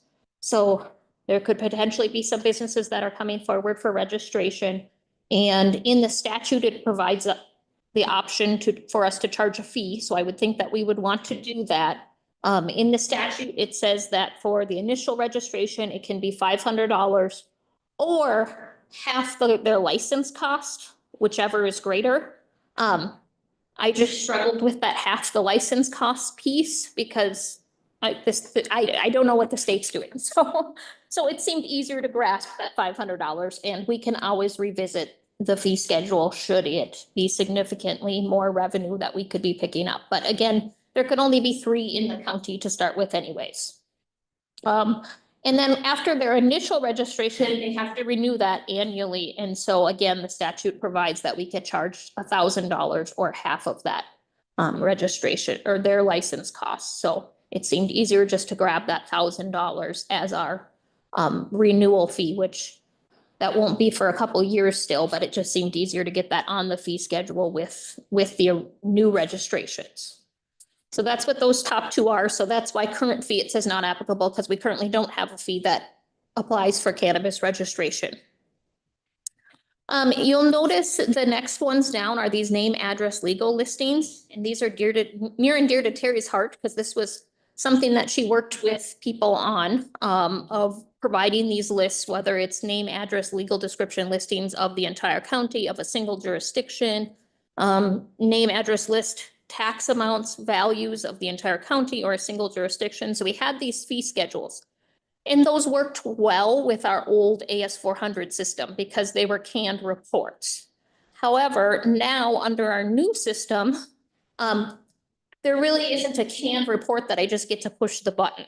I have to build a report with whatever data they want on it. So these canned reports really are no longer.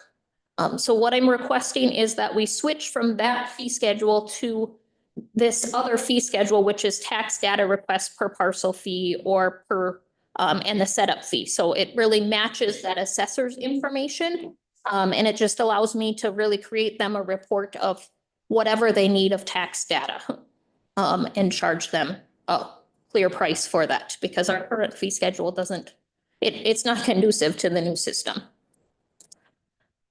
So that's in the auditor treasurer's area.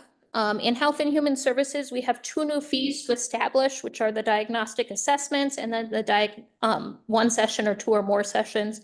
So if we remember, we have that new staff member, which Becky can highlight more if you have questions on that, but are providing these diagnostic assessments. Those are the assessments that people like just to get in the system need to get. And previously the wait for those is very long time. So now we have a staff member that can do them. And so we need a fee to go along with that. So Who pays that fee then? is it an insurance billable? Yeah, so we're billing insurance for that. Moving on to the family childcare license renewal. Previously, we had $100 fee on this. If you think back a couple years, actually, we were waiving the fee for these renewals, because we had a grant. However, that expired in April of last year. And so this $100 renewal fee was back on our schedule. However, the state now is actually the one who's going to be collecting these license renewal fees. So it doesn't need to be on our fee schedule anymore because it's going through the state now. And same with the psychotherapy 30-minute session, 45-minute session, that kind of goes hand in hand with those first two we talked about in health and human services. Of those are new services that we're going to be able to provide and bill insurance for. Moving on to solid waste, just a couple updates that we've got. Couch disposal sectional. So previously we didn't have a fee established for that. So when a sectional couch came in, which is significantly larger than a regular couch, we didn't really have a fee schedule to go with. So we were losing money on it. So by establishing a fee, which is really the cost of a couch plus a chair together, we're able to actually charge a correct amount for taking those bigger type couches. And then in the tire section, it's just reducing those prices. We got a really great new contract with tire disposal now. At least at the Willow River Transfer Station here, we're working with Anderson Recycling here in Sandstone. And they don't charge us monthly, for example, to just have the container there and things. And so we are able to reduce those costs because our costs are reduced. And by reducing costs, you truly do get more people to do the right thing with them. So if we can reduce it, it would be great. And so that's running down those tire ones. It's just reducing those costs. And then in zoning, you'll notice there's conditional use permit, interim use permit are currently $600, and we're requesting that they go to $850. When that $600 was established, your fee should cover your costs. And so when we came up with that $600 fee, we thought, okay, well, our zoning board per diems, because there's a public hearing that goes with that, their mileage, the publication in the newspaper. But really, when we established those fees, it didn't account for any of our staff time.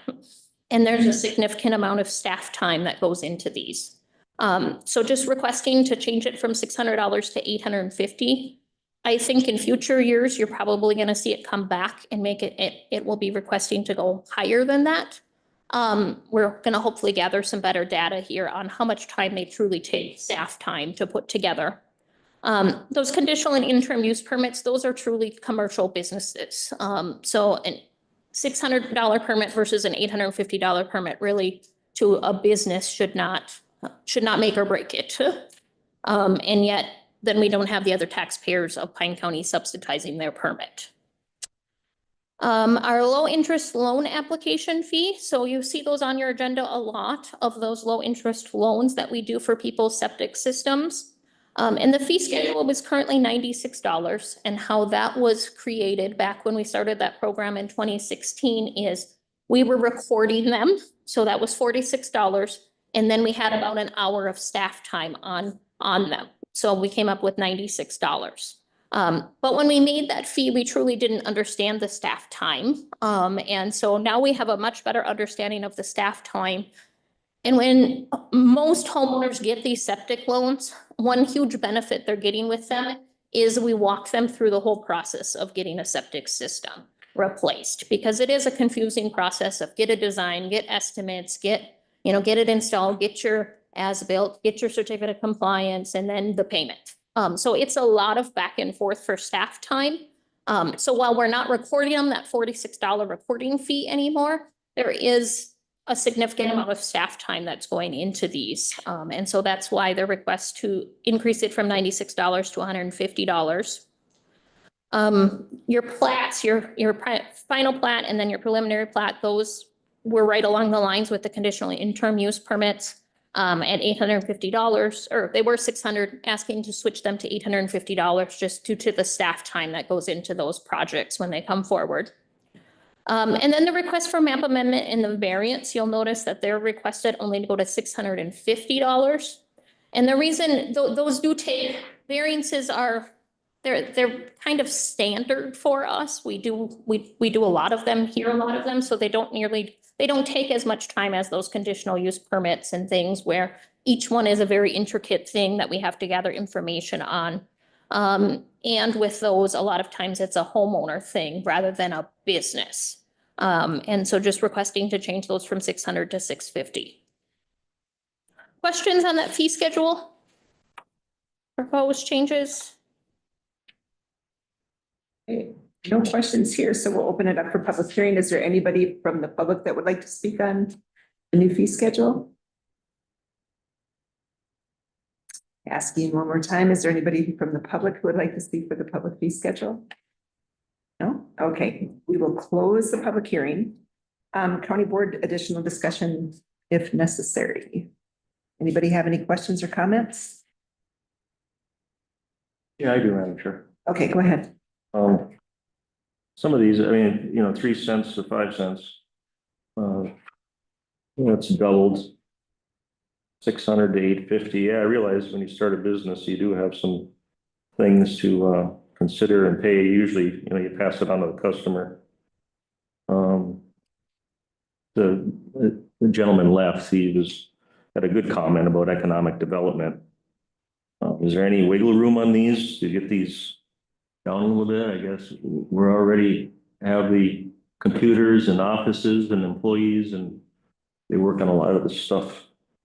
Anyway, I know we've had a discussion like when we have extra sheriff's deputies, show up in an area. That's usually what I always hear. We already pay for this through our taxes, and now you call it a fee. It's just you're raising it. I mean, some of these seem 3 cents to 5 cents. I think I can say that's about doubling it. If you went to 6, it'd be double. They all require our public hearing. Yeah. Well, yeah. I'm speaking on behalf of a few that couldn't be here today. Is there any wiggle room on this?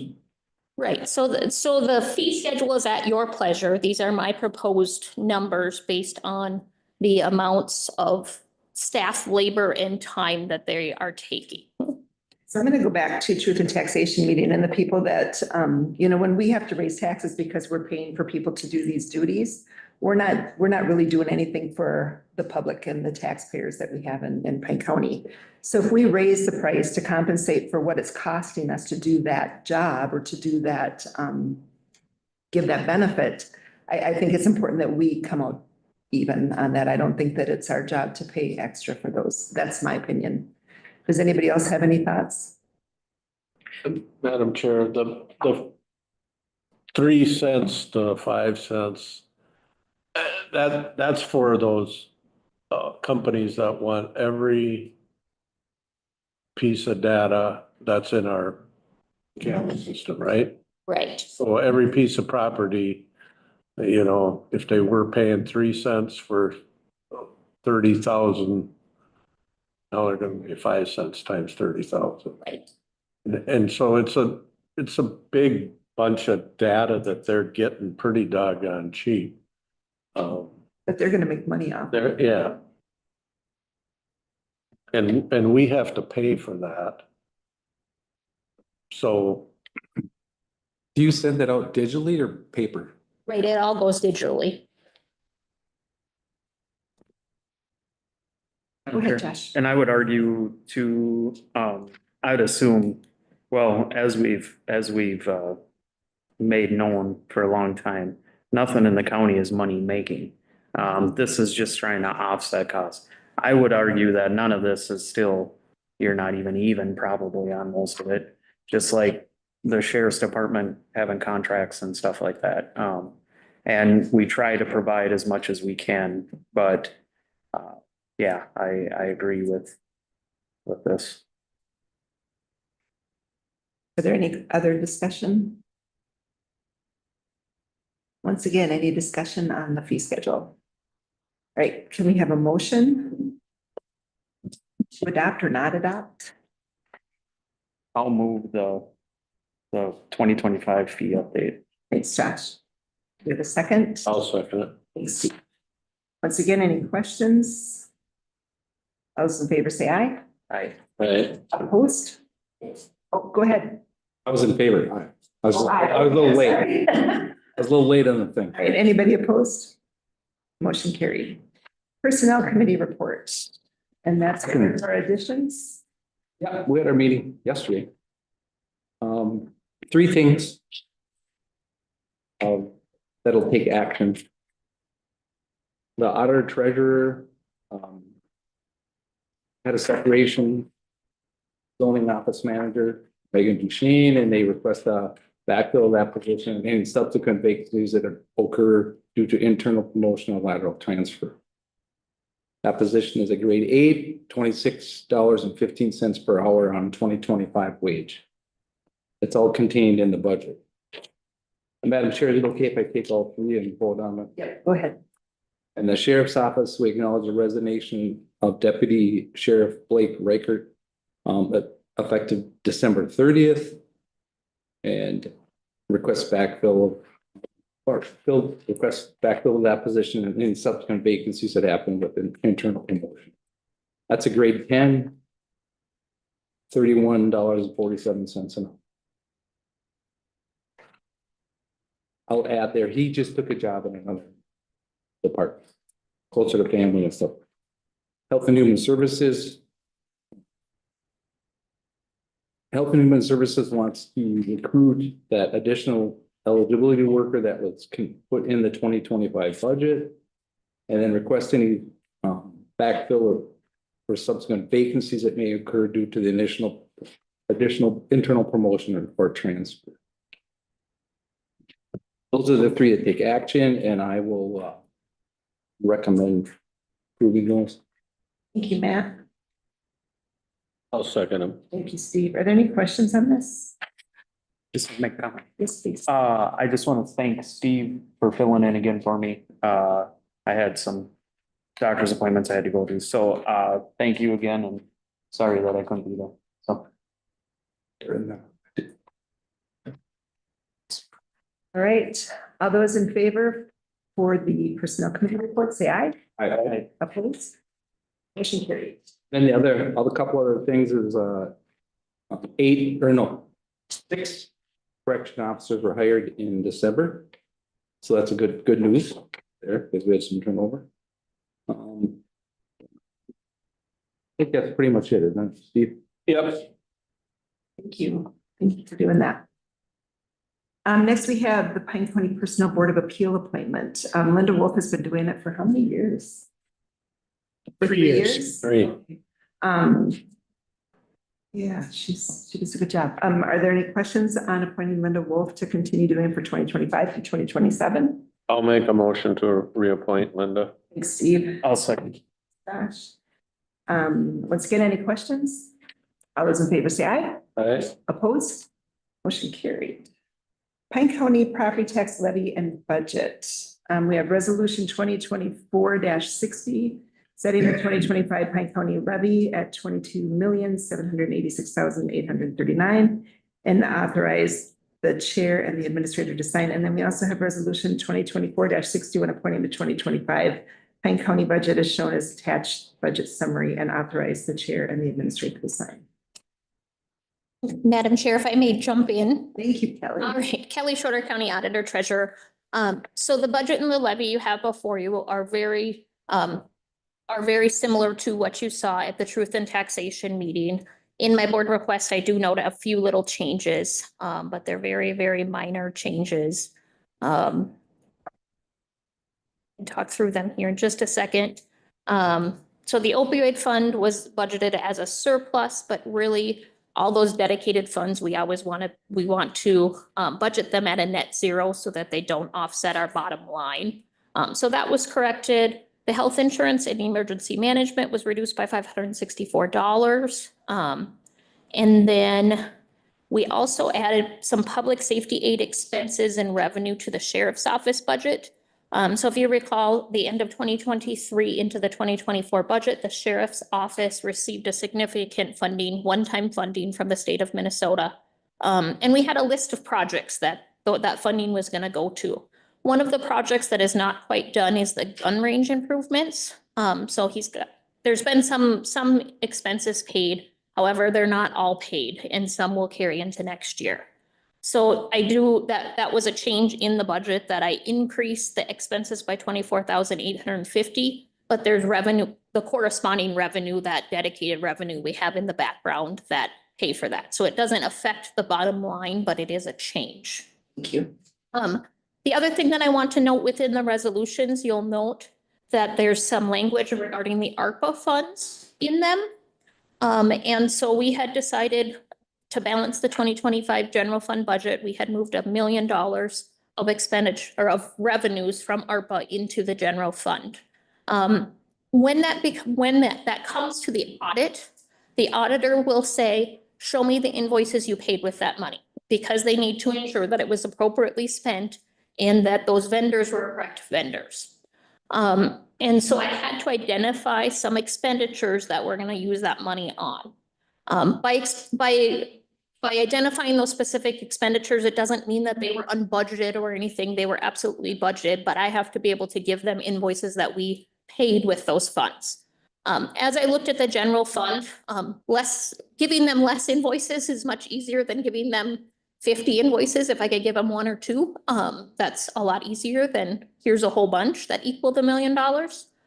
So when I looked at most expenses in just on very limited number of invoices, the most expenses that I had found were the Teamsters health insurance and then the medical services to prisoners contracts and expenditures that we have annually. So within the resolution, you'll note that language in there that those are the identified expenses that we're paying with that $1 million of ARPA funds. That allows us to pass that audit hurdle of what are we spending that money on specifically within this general fund. So again, it has nothing to do with anything that the sheriff's office with their Teamster insurance is doing or the jail's doing with their medical services to prisoners. It happens that those are the biggest contracts that we have, that we pay. So you have that language within the resolution, and then you'll notice the very last line in that resolution also notes that any remaining ARPA funds in 2026 would be used for those same expenditures. So by December 31st of 2024, we have to have those expenditures under contract, identified what they are going to be spent for. And so by including that in that resolution, we meet that criteria of we have these things that we've already encumbered those dollars in. So that prevents us from having to send anything back to the feds by having that language in there. Nice. Thank you. Yeah, thanks. Any questions on this? Go ahead, Matt. I have one. Should we do these separate? So you don't have to produce? Yeah, so not together. Okay. So are there any more questions on the budget? You're all good with what was presented? So we have resolution 2024-60, setting the 2025 property levy at 22,786,839. I'll move that. Thanks, Matt. Second. Thanks, Josh. Got a motion by Matt, a second by Josh. Once again, are there any questions? All those in favor say aye. Aye. Opposed? Motion carried. And then resolution 2024-61, authorizing the 2025 Pine County budget is shown as the attached budget summary. Move that. Thanks, Matt. Second. Thanks, Josh. Motion by Matt, second by Josh. Once again, are there any questions? All those in favor say aye. Aye. Opposed? Motion carried. 2025 sheriff and county attorney salaries. We're considering 2025 salary for Reese, which would be 163,807 effective January 1st, which is a 6% increase. Do you want to do these two separate or do them as one? Separate? Okay. All right, so we will talk about our county attorney, Reese Frederickson first. I'll move it. Steve moved I'll second. and Josh seconded. Are there any questions on this? I just had a little discussion. Okay, So we did vet this through personnel committee a couple months back. I was actually there. So that's why I'll talk about it. And the county attorney did provide a lot of good information about surrounding county attorney's salaries and kind of where he is and everything like that. It did still put him really in the middle.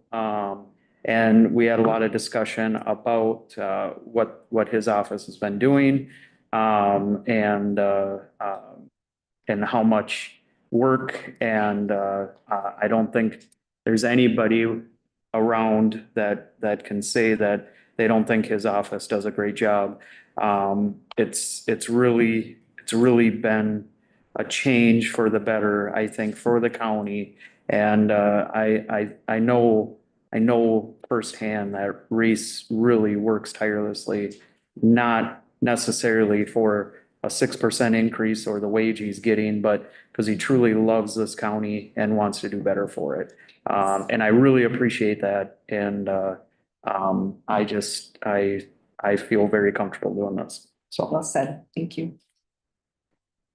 Any other questions or comments? Yeah, those other counties what counties are compared to? There was, I don't know, 6, 8 different counties.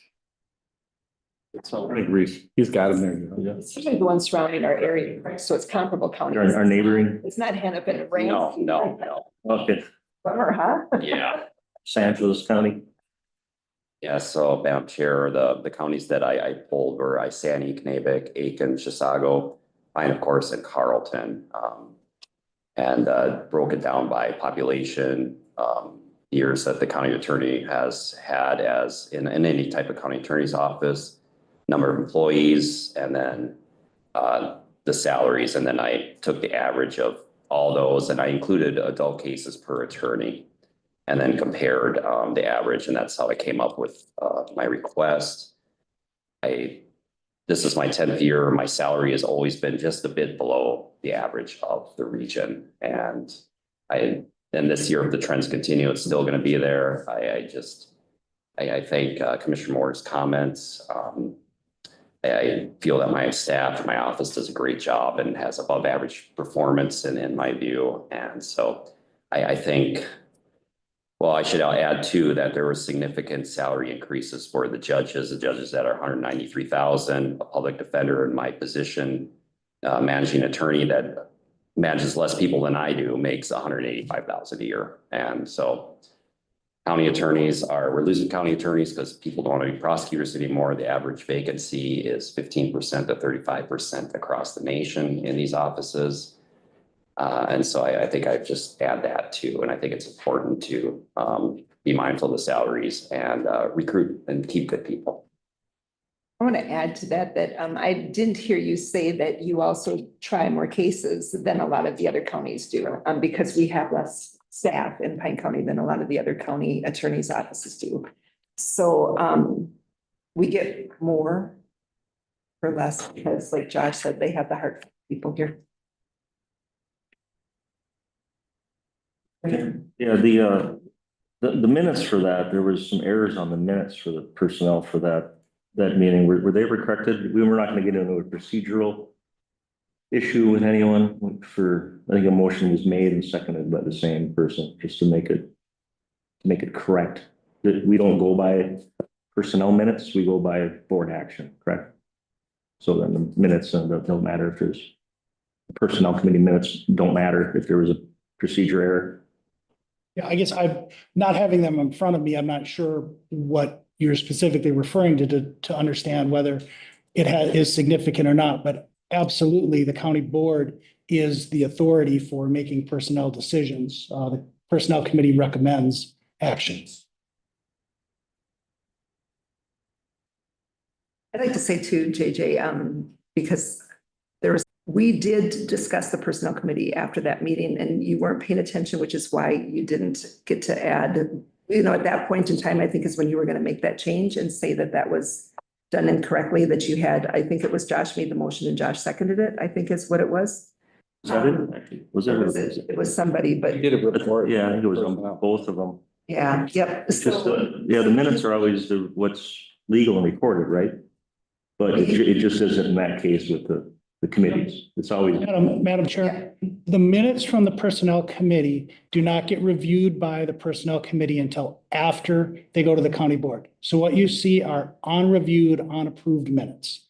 Okay. And then it seems to be regularly that the personnel committee meets the day before the county board meeting as it did yesterday. And so there is very little time for review. So I certainly, am hopeful that commissioners review them, and if they find errors that are material, we would make a correction. But I think relying on the report that the members provide is the best assurance for what their intention was. Sure. All right. We have a motion by Steve and a second by Josh for the salary for Reese Frederickson. Once again, any more questions? All those in favor say aye. Aye. Opposed? Opposed. Motion carried. Now we're going to consider the 2025 salary for Sheriff Jeff Nelson. On October 7th, the Personnel Committee recommended $148,894 effective January 1st, which is a 6% increase. I'll move the salary for Sheriff Jeff Nelson. Thanks, Josh. Do we have a second? Second. Thanks, Matt. Is there any discussion? Go ahead. I'd like to comment a little bit on this, and this did run through personnel as well, and I was there as well. So I would just like to say that County Sheriff Jeff Nelson did provide similar wage data and comparable study or just, I guess, wage data on that. And I would just like to add that it does put him in the middle to upper side of that and he was very transparent about that. One of the things that was noted, and he brought it to our attention, was that he has been in the position a lot longer than some of the people that were a little lower than him. So that does carry a lot of stuff, or a lot of weight is what, thank you, as far as that goes, because that is part of it. One of the things we did look at was some of the deputies, the sheriff does not get overtime. He's technically on call 24 hours a day, 365 days a year. That is his job, and that's what he signs up for. And signed up a couple times for it. So I would just say that. And some of the deputies were pushing in with some overtime and stuff like that at getting, not close to this, but up there a little bit. And you do want to have that little bit of separation there as far as wages go. And I will add, as anybody could see, that Sheriff Nelson does not do it for the money. I don't think any of us would take this wage for a 24-hour, 365-day-a-year job.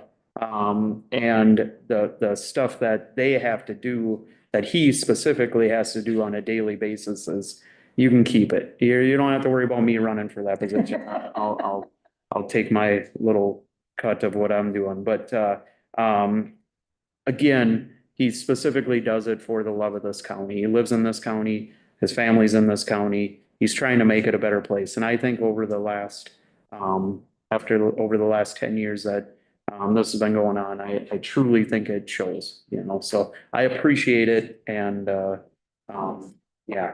guess I'll shut up. Sorry. Thanks, Josh. Is there any other questions or comments on this? Yeah, I can mirror a lot of that for both positions. I just, again, struggle with the paying for it. Do I have you correct that you want to have the services, but you don't want to pay? Is that what you're saying? You want the services, but you don't want to pay for it? Just commending them for their good job. Okay, all right. All right, so we have a motion by Josh, a second by Matt for Sheriff Jeff Nelson's salary. All those in favor say aye. Aye. Opposed? Opposed. Motion carried. 2025 non-union, non-elected wage adjustments. Madam Chair, members of the board. So the non-union employees are not represented by an exclusive representative, so they don't negotiate with you for their pay. Typically, the county board has maintained parity with the settled agreements. We have 9 of 10 collective bargaining agreements settled at a 5% cost of living. We are scheduled for mediation with the one unit that we do not have a contract settled for 2025. And so the recommendation is to follow the pattern of settlement with a 5% cost of living increase for the non-union, non-elected employees. Thank you, Dave. I'll move that. Thanks, Matt. I'll second. Thanks, Josh. Got a motion by Matt, a second by Josh. Are there any questions on this? Yeah, you. Go ahead, JJ. Just like the difference between the 5 and 6, why isn't there consistency with the amounts? Madam Chair, Commissioner Waldham. So for the elected sheriff and the elected attorney, they are not on a performance pay or a step system. The union employees are primarily on a step system. Some of them are on a pay for performance. And then for the non-union, they're on a pay for performance plan. So employees not at the top of the scale would potentially receive an adjustment at their anniversary date during the year. The sheriff and the attorney do not get that.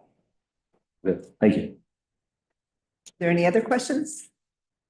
All right, all those in favor of the 5% cost of living for non-union, non-elected positions, say aye. Aye. Opposed?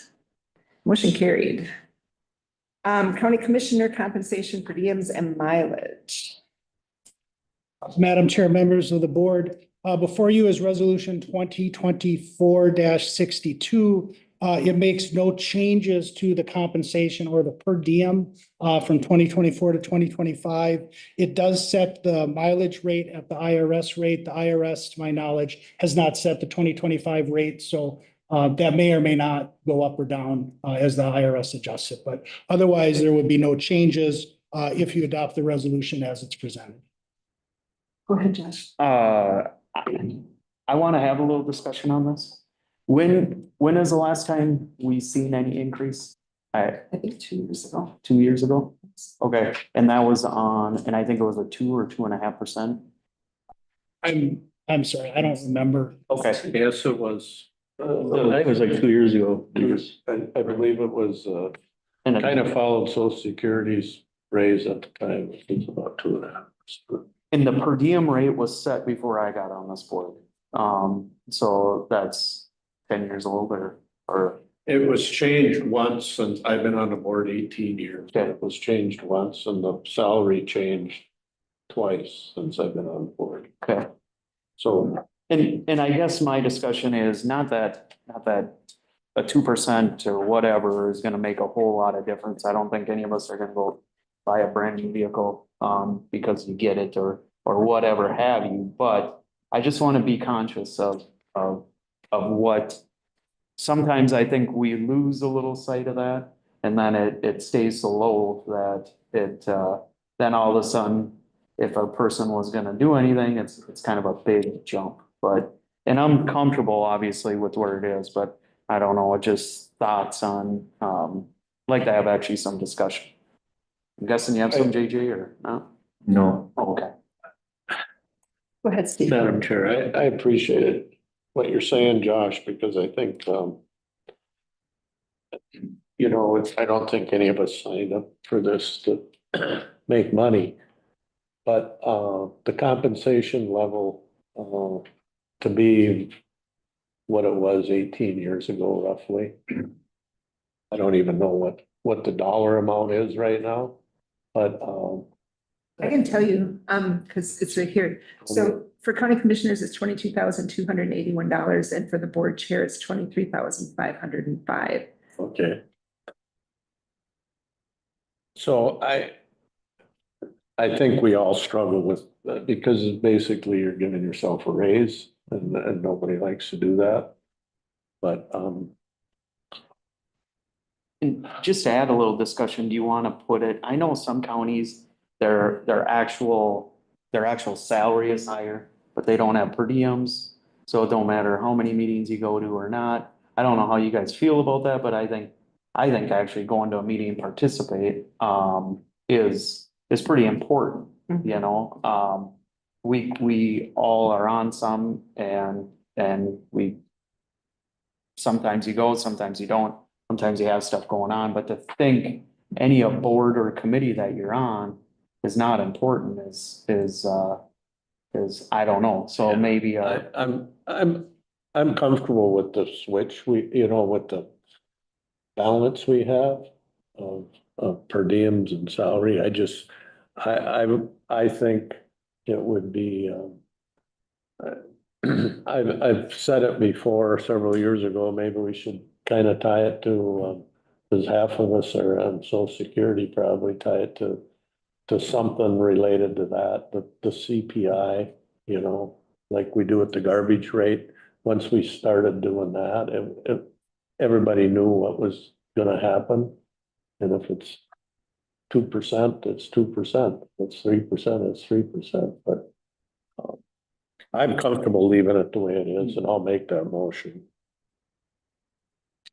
We have a motion by Steve to leave it the way it is. I'll second. Second by Matt. Madam Chair, Uh-huh. so the motion was to adopt the resolution? Yes. As it is, yes. Perfect. Thank you. Sorry. So we have a motion by Matt, or Steve, a second by Matt. Is there any questions or comments further on that? Go ahead. Just going forward, I know we do talk about it every year. A lot of times we just run it through. Is that something maybe we want to address a little in personnel? Yeah, You I think we should look at it. And I don't even, quite frankly, I don't know where we line up with the neighborhood anymore. Yeah. I don't know. And to be honest, I think none of us care. But I'm looking for future, Yeah. just to make it so it is somewhat attractive to people to, run. I don't think there's a disconnect that any of us want to do this for free or anything, or maybe some do. I don't know. But I think then you get a little bit in the weeds of what's the purpose as well. So I think everybody that does a good job should be compensated some fairly, so. All right, we got a motion by Steve, a second by Matt to leave the county commissioners as is. All those in favor say aye. Aye. Opposed? Motion carried. Establish a citizen board and committee per diems. So right now, we have for our board members that are on the zoning board, HHS Advisory Committee, Pine County Chemical Health, Extension Committee, Library, Community Health Advisory Committee, County HRA, and Probation Advisory Committee. They get $75 per meeting to attend, and then mileage reimbursement per the IRS rate. Is there any thoughts or questions on that pay schedule? I'll move it. I'll second. Matt's, okay, so we got Matt and Josh. Any questions? This is unchanged. It is unchanged, yes. Yeah, And I think we did make some headway a year or two ago on that. okay. So keeping it as is for $75 per meeting for those committees. All those in favor say aye. Aye. Opposed? Motion carried. Meeting with legislatures. Madam Chair, members of the board, the legislative session starts early in January, I think maybe like the 12th or 13th, somewhere in there. And so I did reach out to our legislators to see if they were interested in meeting with any commissioners, and they offered, Senator Rarick and Representative Dotseth offered 10 a.m. on December 30th as a time that would work for them. And then Representative Nelson offered January 10th at 10 a.m. And I tried to get them all together, but their schedules were a little bit wild. And so if you're interested in identifying some commissioners to meet with them on those dates, that's December 30th at 10 a.m. For Rarick and Dotseth, and Friday, January 10th at 10 a.m. with Nelson. I would confirm those back, or if those dates absolutely don't work, we can try to find some alternate dates. I would have to be on the phone on the 30th. I think it needs to be in person. I think this is one of those that you need to see. I- But I think it's only I'm two not available. commissioners. I think it's only two commissioners. I don't think it was meant to be a medium. Am I Yeah, correct? I think we have found that we get different conversations when they come to the county board meeting to report versus when there is a less than a quorum meeting that talks about expectations for the session. Yeah. I did it last year, and I think I did it the year before too. I would like to do it. I've got a lot of stuff from the district meeting that needs to be presented. I think we need to have AMC at that table also. So if we can. I've sent those Sure you dates did. to Matt Hilgart. I have not heard. I'm sure somebody will be there for them. What were the dates again? I'm sorry. It's, December 30th, 10 AM, and January 10th, 10 AM. And so if you have the agenda request, it's the top date and the bottom date. so I can't be there for the 10th because I'm only the Yep. 6th, but I'd like to be there on the 30th, if that's okay with everybody. Are we setting who as well right now or? Yes. Okay.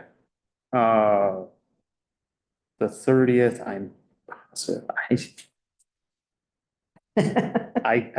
sure I can do it, because I'm just looking at all my stuff and I don't have nothing on that day. You and Terry on the 30th? And then who wants to go on January 10th? Would it be you and JJ, are you in town on the 10th or are you gone? I guess I would like to check with Roger Nelson, or if Dave could, to see if he wanted to take the 10th, and I would not to them if Roger wanted to. If that's okay. For Matt? Or do we want Matt and Josh? We need people that know what's going on right now, not somebody that's coming in. And I'm speaking for myself if I was coming in. I think it's important that we have people, because we're talking to them about what our legislative issues are. Which is, you're not gonna have those issues if you're not part of what's going on right now. If he could still reach out to Roger just in case, then I'd give up my position for him. If there's such a thing as a position, but I just think it would be right to ask Roger. I could do the 10th, and I don't know if Matt, you could. You do the 10th? January? Yeah.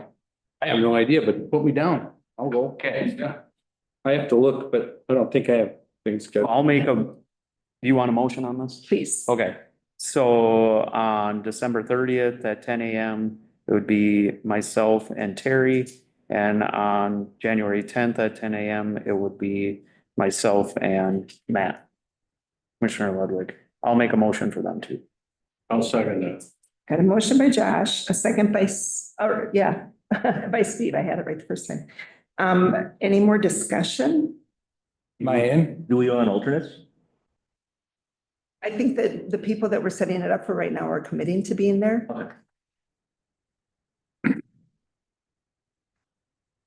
Okay, No trouble sending Roger if one of these two can't make it. okay. All those in favor say aye. Aye. Opposed? Motion carried.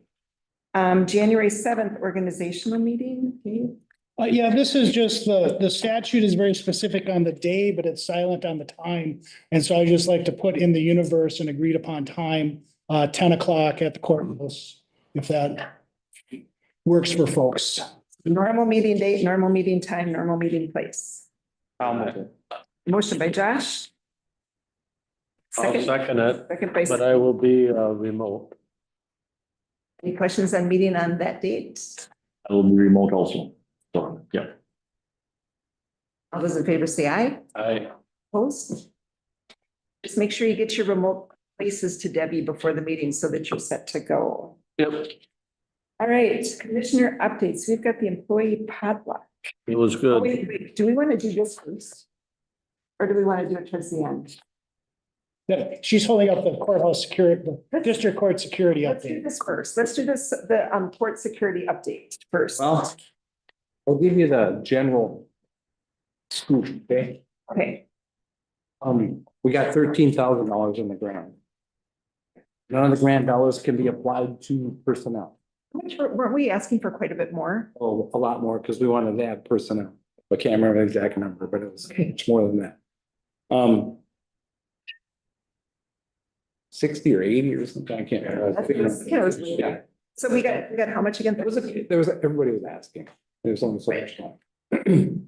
So if you have this sketch. So this is the entry into the courthouse. So if you're looking at it from the bottom, the left side is gonna become the exit. You won't be able to enter from the outside, it'll be locked. But if you come, the fire door will work, so be able to go, and then everybody's gonna have to come in on the right side. And then the proposed thing is to put a desk there.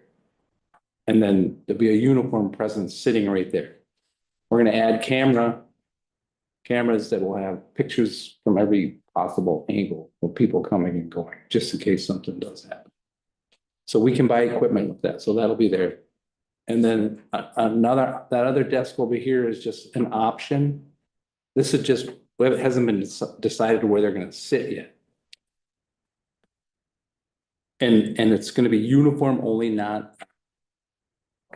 at this point. I would prefer to have it armed. We just don't have those dollars yet. What good does it do? At least a taser? What's that? Maybe armed with at least a taser? I don't know that. That'll be whatever they have, the bailiffs have, so. Okay. And it will not be manned all the time. There's some increased manning in their budget for 2025, which we approved. For increased security in the courthouse. Also included in this plan is sweeps of the building. I think 2 times a day, 1 time a day, whatever it is, it's gonna be, but there's gonna be a general sweeps to look for, backpacks or anything else out of place, or make sure all the doors are locked, or if there's an open closet, get it checked out and stuff like that. That's part of the plan. And then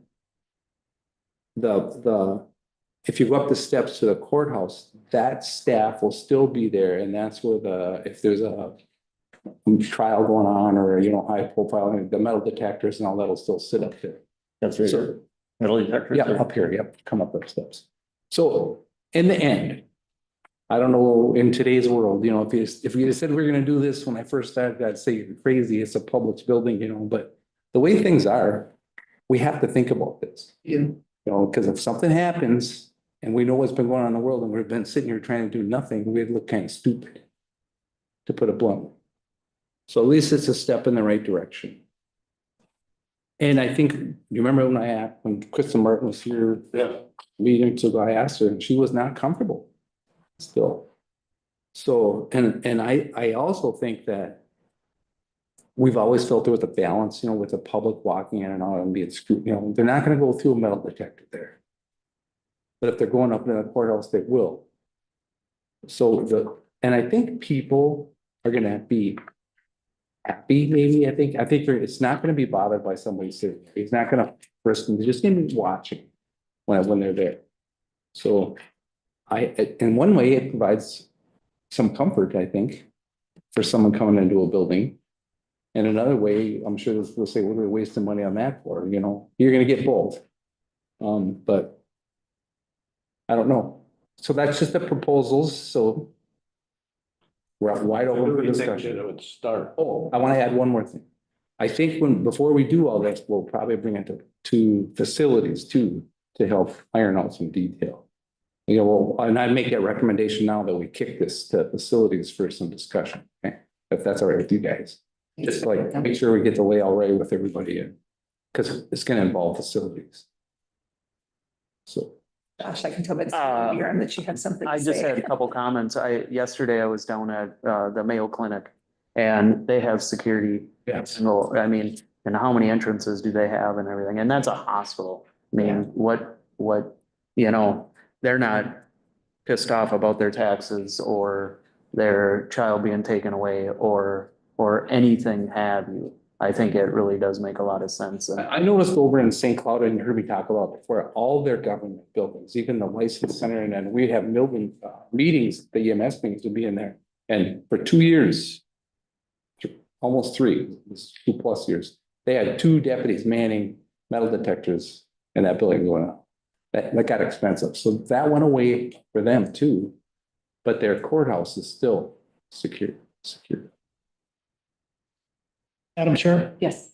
Just 2 comments. One, the proposal is within the current approved budget for court security. And so if you recall the budget discussion, Rod did ask for a little bit of a bump.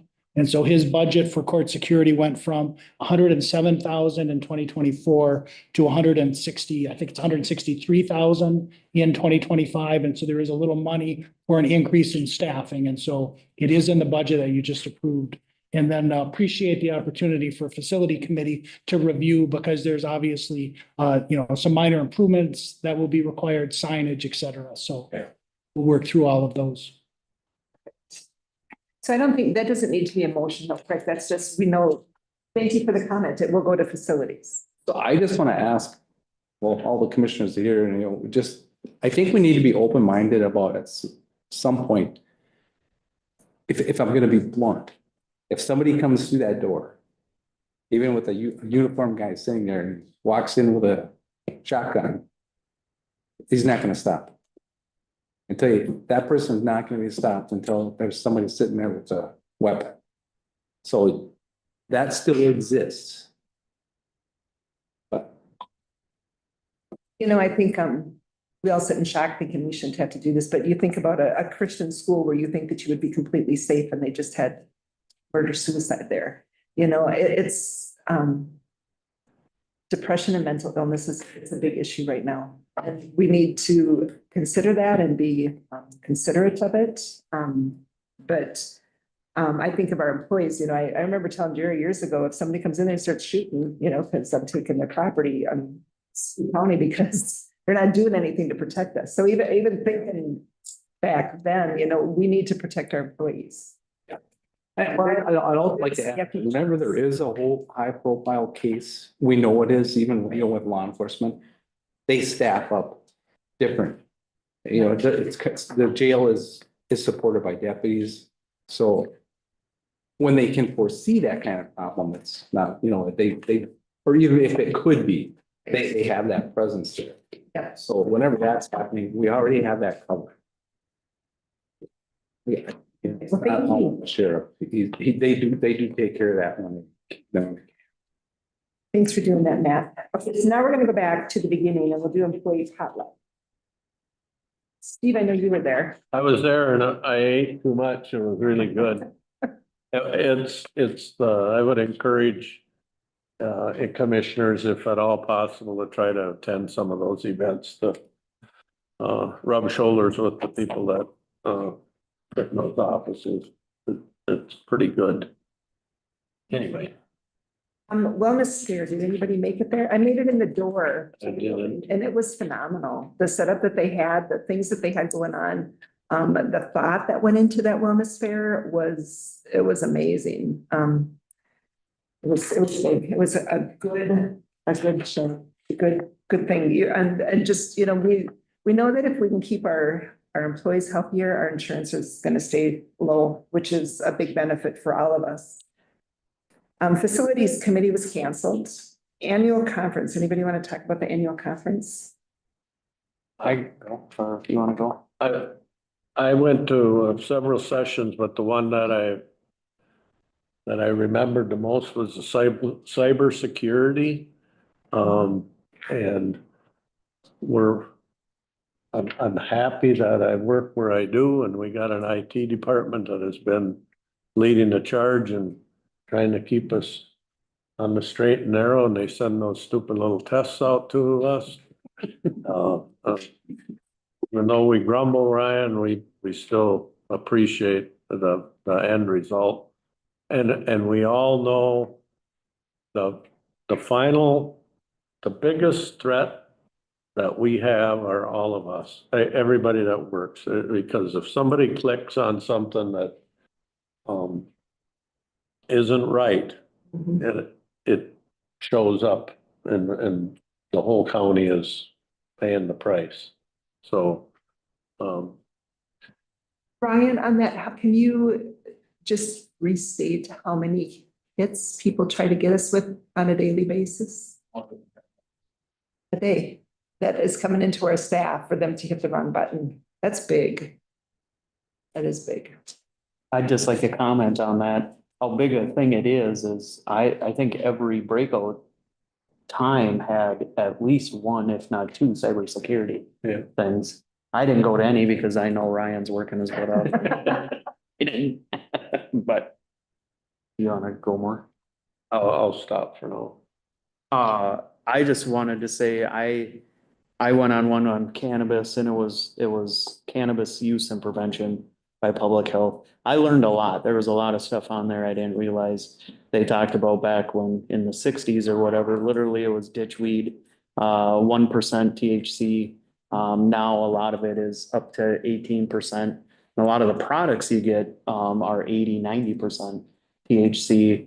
One of the things they're working on is trying to get some stuff like the packaging. It looks like Sour Patch Kids and Dorito, they have Doritos, I think even, or it looked like Doritos. The flavors, and I think they went through this with like the vapes and stuff. The flavors end of it, were what they're trying to maybe, hopefully they can change some of that. But again, it was showing us how poorly thought out this law was. And again, we're trying to deal with the consequence of it. The biggest thing I got from, well, two of the biggest, or first biggest thing was, I talked to a lot of people, a lot of other commissioners from around the state. What kind of, and the networking part, that's what I truly like about AMC, is networking with other commissioners in different areas. Some of the problems they're having, some of the issues they're facing. And I just look back to how fortunate I am to be in Pine County. We have really great staff. We're doing a lot of good things, and we got good people everywhere, and I really do, I do enjoy it. The other thing I thought was awesome is our board chair received an award, and it was by the president of AMC. And it was very interesting because you don't know you're getting the award. I didn't know she was getting the award. A very few select people knew that she was getting it. And the president of AMC has opportunity in their year to pick up to two people. Sometimes they pick one, sometimes they pick two. And our president this year picked Terry Lovegren for that presidential award. And it literally took him, 5 minutes to say everything that you've done. It was awesome to have a commissioner from Pine County to be selected for that. I just really appreciate it. So that was a lot of fun to be part of that. And thank you for what you did. Well, I just have to add that I wouldn't have been able to earn that award if you guys hadn't allowed me free rein to do what I felt was important to be done. And I can honestly say that because of your support, we have lowered our out-of-home placements, which is going to save us tax dollars. And we're going to continue with that. We have been able to work with our tribes, which is going to create that community where we can continue to work together. There's so many things that were able to happen because you guys were supportive of that. So thank you. Thank you for your support in that. It's still incredible to think of that award. Yeah, just say that. Can I say something else about that? Sure. And I actually jotted down some notes. Oh my. I don't do that often, but I was very proud to be there when Terry got that award. And Terry, I want to thank you for making me a better commissioner, and thanks for caring. You obviously care about what you were doing. Thanks for your tireless work on such things as broadband. You know, we had wallowed around with broadband for about 14 years, and I was beginning to think it was never going to change. And I think in January, we're going to get a update with all the people that have worked on broadband here from Leslie's putting something together, and we can kind of see where we're really at with the changes we've made since 2020, basically. But the Family Resource Center, you know, I think we can pin that hat on you. And it's starting a conversation with moving some trust land into Pilt. And I hear that conversation going on now around AMC and NACO because of your work there. We're just going to pick that up, and I think there's some possibilities there. Your tireless work on the library board, jobs and training, the shack, and I can't even remember. I started trying to remember all the boards you go to, but You didn't just go to meetings.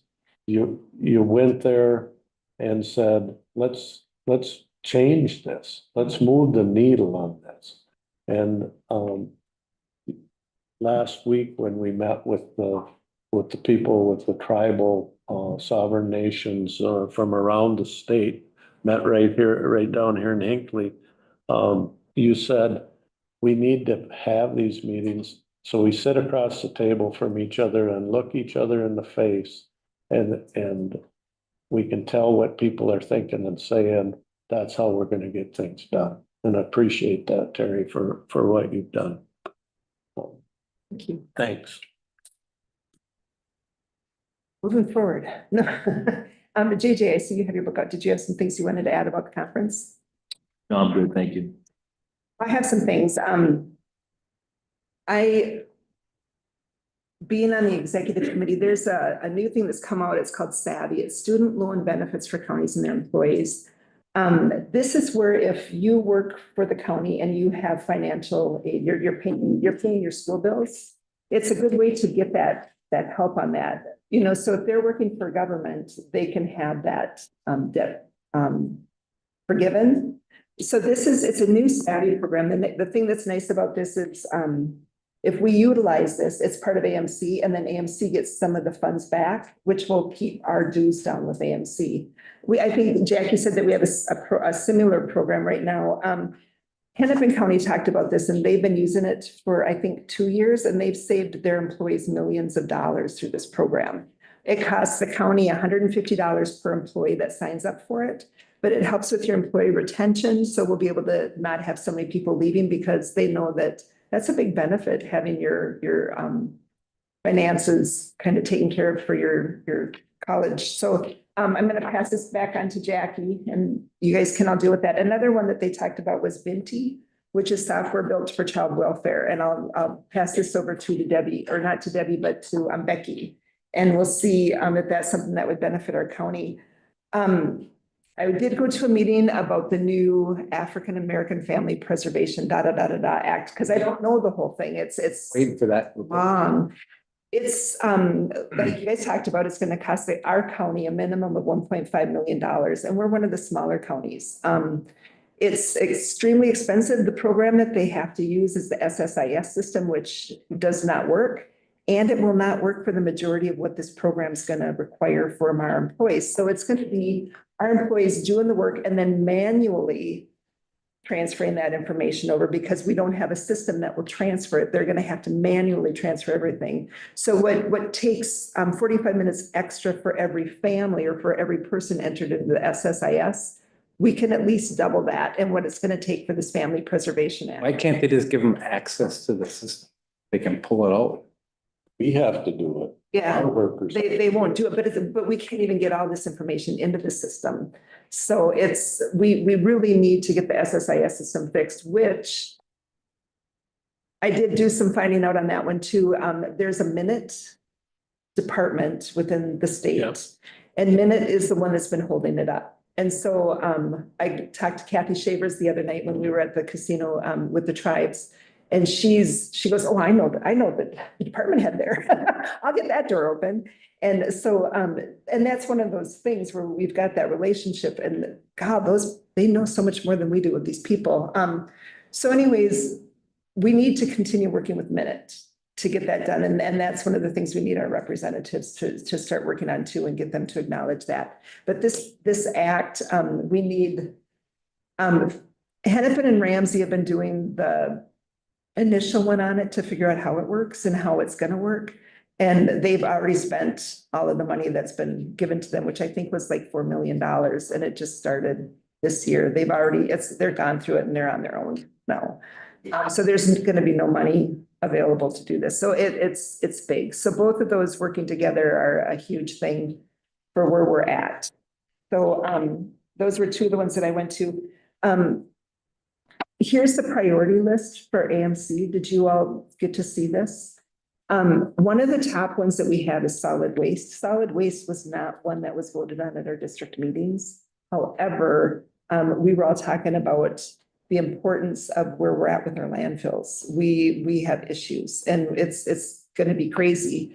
I bought a refrigerator probably 10 years ago and the guy asked me if I wanted an extended warranty and I said, no, they last forever. And he said, they're made to last 8 years. So you got a huge refrigerator that's gonna last 8 years and then it goes into the facility. How does that happen? You know, it's just not gonna work. So I've got this list, but you can look at it, but I need it back because this is some of the stuff we're gonna be talking to our representatives about on the 30th. I think that was the majority of what I had from that meeting. So East Central Regional Library Trustees Board, I did not make it because I was down at AMC. The Soil and Water Conservation District. I did not attend. Kettle River Upper. We had our meeting, it was just pretty much a general meeting, updating and moving the general stuff forward, no major spending, no major decision. Shack. I didn't make much of Shack either because I went to the tribal meeting instead because I thought that that was more important. But they did election of officers. Brooke Cunningham, the Commissioner of Health, spoke and talked about the things. Another big thing that they were talking about is the water, but it's southeastern Minnesota, I think, where they have so much, their wells are contaminated. Law library meeting. I 100% spaced it, so I did not make it. I don't know if, did you guys have a quorum? I think you did, didn't you? I was in federal prison Oh, at the you- time, so You missed it too. Okay, so I didn't have my cell phone to tell my late. I did read that, yes. I got the after email. So. They might not have had You made parole. tribal leaders and AMC. Do you want to go, Steve? We met last week. It's good to meet those tribal leaders face to face. I got the feeling some of them don't quite understand that there's been a lot of work already been done. I think everybody there from the county side was trying to point that out. And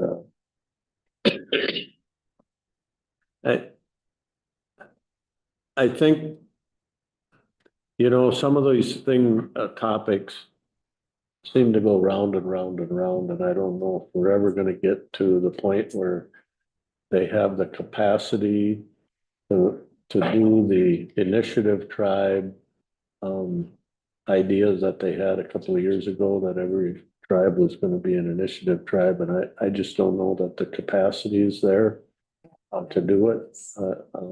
Maybe we have to figure something else out. But I don't think the desire for a lot of the tribes to have an initiative tribe is there. I know Mille Lacs backed off. I think so.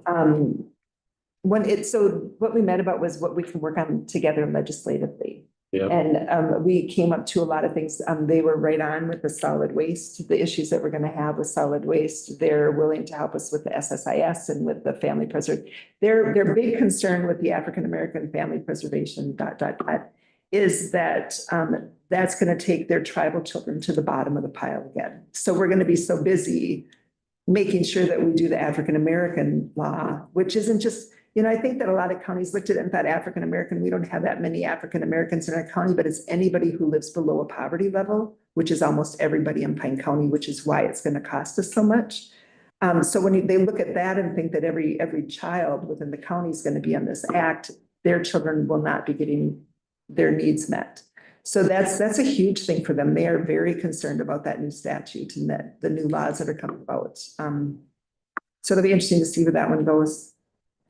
Central Minnesota Jobs and Training. I brought the book and I gave it to Josh, who's going to give it to Dave, he said. But it just will give you kind of an idea of where things are at with Central Minnesota Jobs and Training.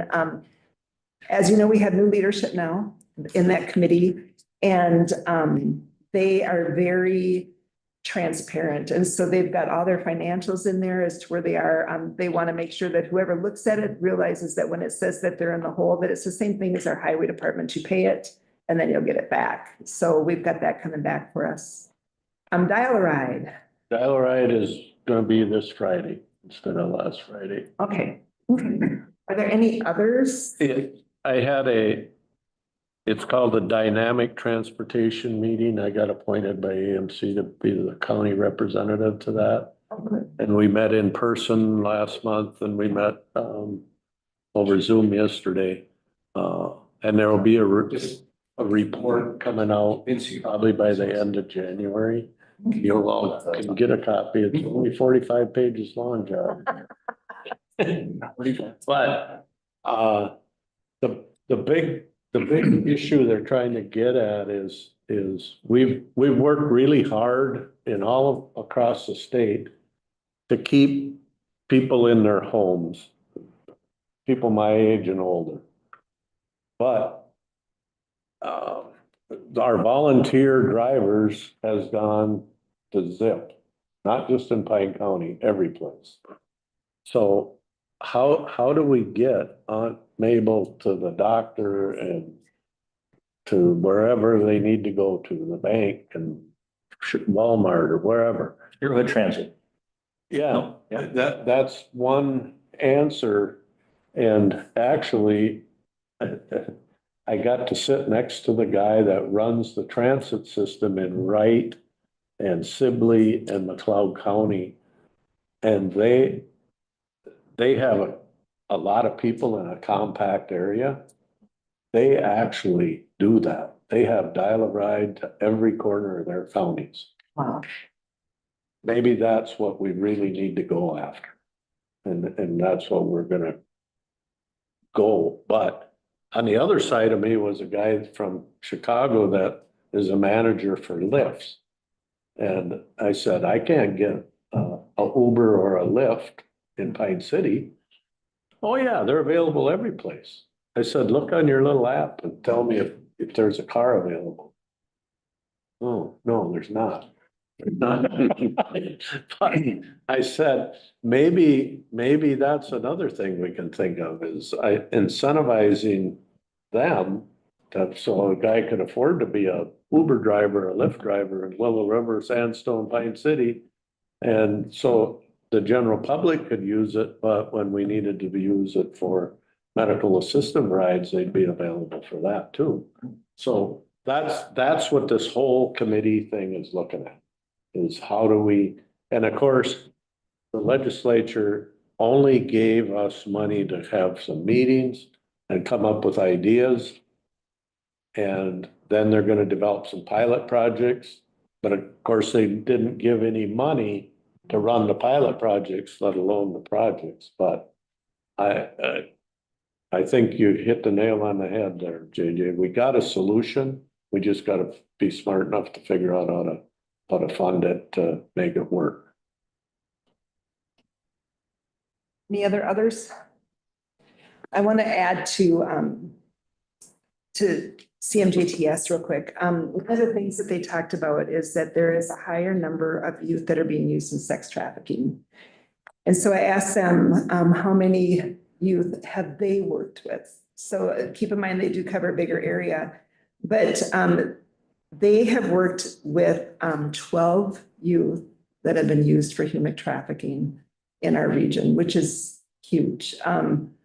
And they said that that's just whoever's been given to them through the Hope Foundation to work with. So that's not even all the kids that they've, but yeah, it's big and it's ugly. We need to be aware of it. I did have a meeting with Pokegama Lake Association. Kathy came, and then Dave, our new zoning administrator, to talk about, you probably saw in the newspaper that Pokegama Lake's gonna get nanobubbles. They have raised over $50,000 over the past couple of months to go towards these nanobubbles. And then they're gonna be doing they're gonna be doing the north part of Pokegama Lake, that North Bay. That's where they're gonna be doing their work first. And then if that works, then they'll be going more into the whole lake to see what they can get done. It was interesting because Dave came up with a bunch of research that said that maybe nanobubbles isn't the best thing to do. And Kathy, who has also done a bunch of research, said, well, and we're moving forward. So it's going to be, we're going to be able to see what nanobubbles will do and if it will help clean the lake and the mud and the stuff on the North Bay of Pokegama Lake coming forward. That's my others. Well, I got one more other, and I know this doesn't even compare to some of the awards you received in the last couple weeks, but I would just like to, this is a certificate of appreciation for Terry Lovegren, in recognition and appreciation of your service as chair on the Pine County Board of Commissioners for the 2024. And with that, I know I already said a few things, but I would just like to add, in the last 4 years, that you've been on the board, you've given me, like echoed what Steve said, made me a better commissioner. You've given me some understanding. I know, Terry, man, you were on so many committees and went to so many meetings, and you kind of, I thought about it a lot, and right away I was like, well, how come you're on so many? What are you doing? You know, and all this stuff. But I realized after that you have to be at the table. And I knew that, but maybe it took a little bit more. You have to be at the table on these committees to actually achieve things and make things better. And I just appreciate what you've done, not only this last year, but the 4 years that you've been on this board, and brought Pine County to a better place. And this is for you, and I just want to thank you again. So you will be missed. Congratulations. Thank you. Thanks, everybody. It's not saying bye sucks. Well, with that, we've done everything we have. You've got upcoming meetings coming up. Your meeting is adjourned. Have a wonderful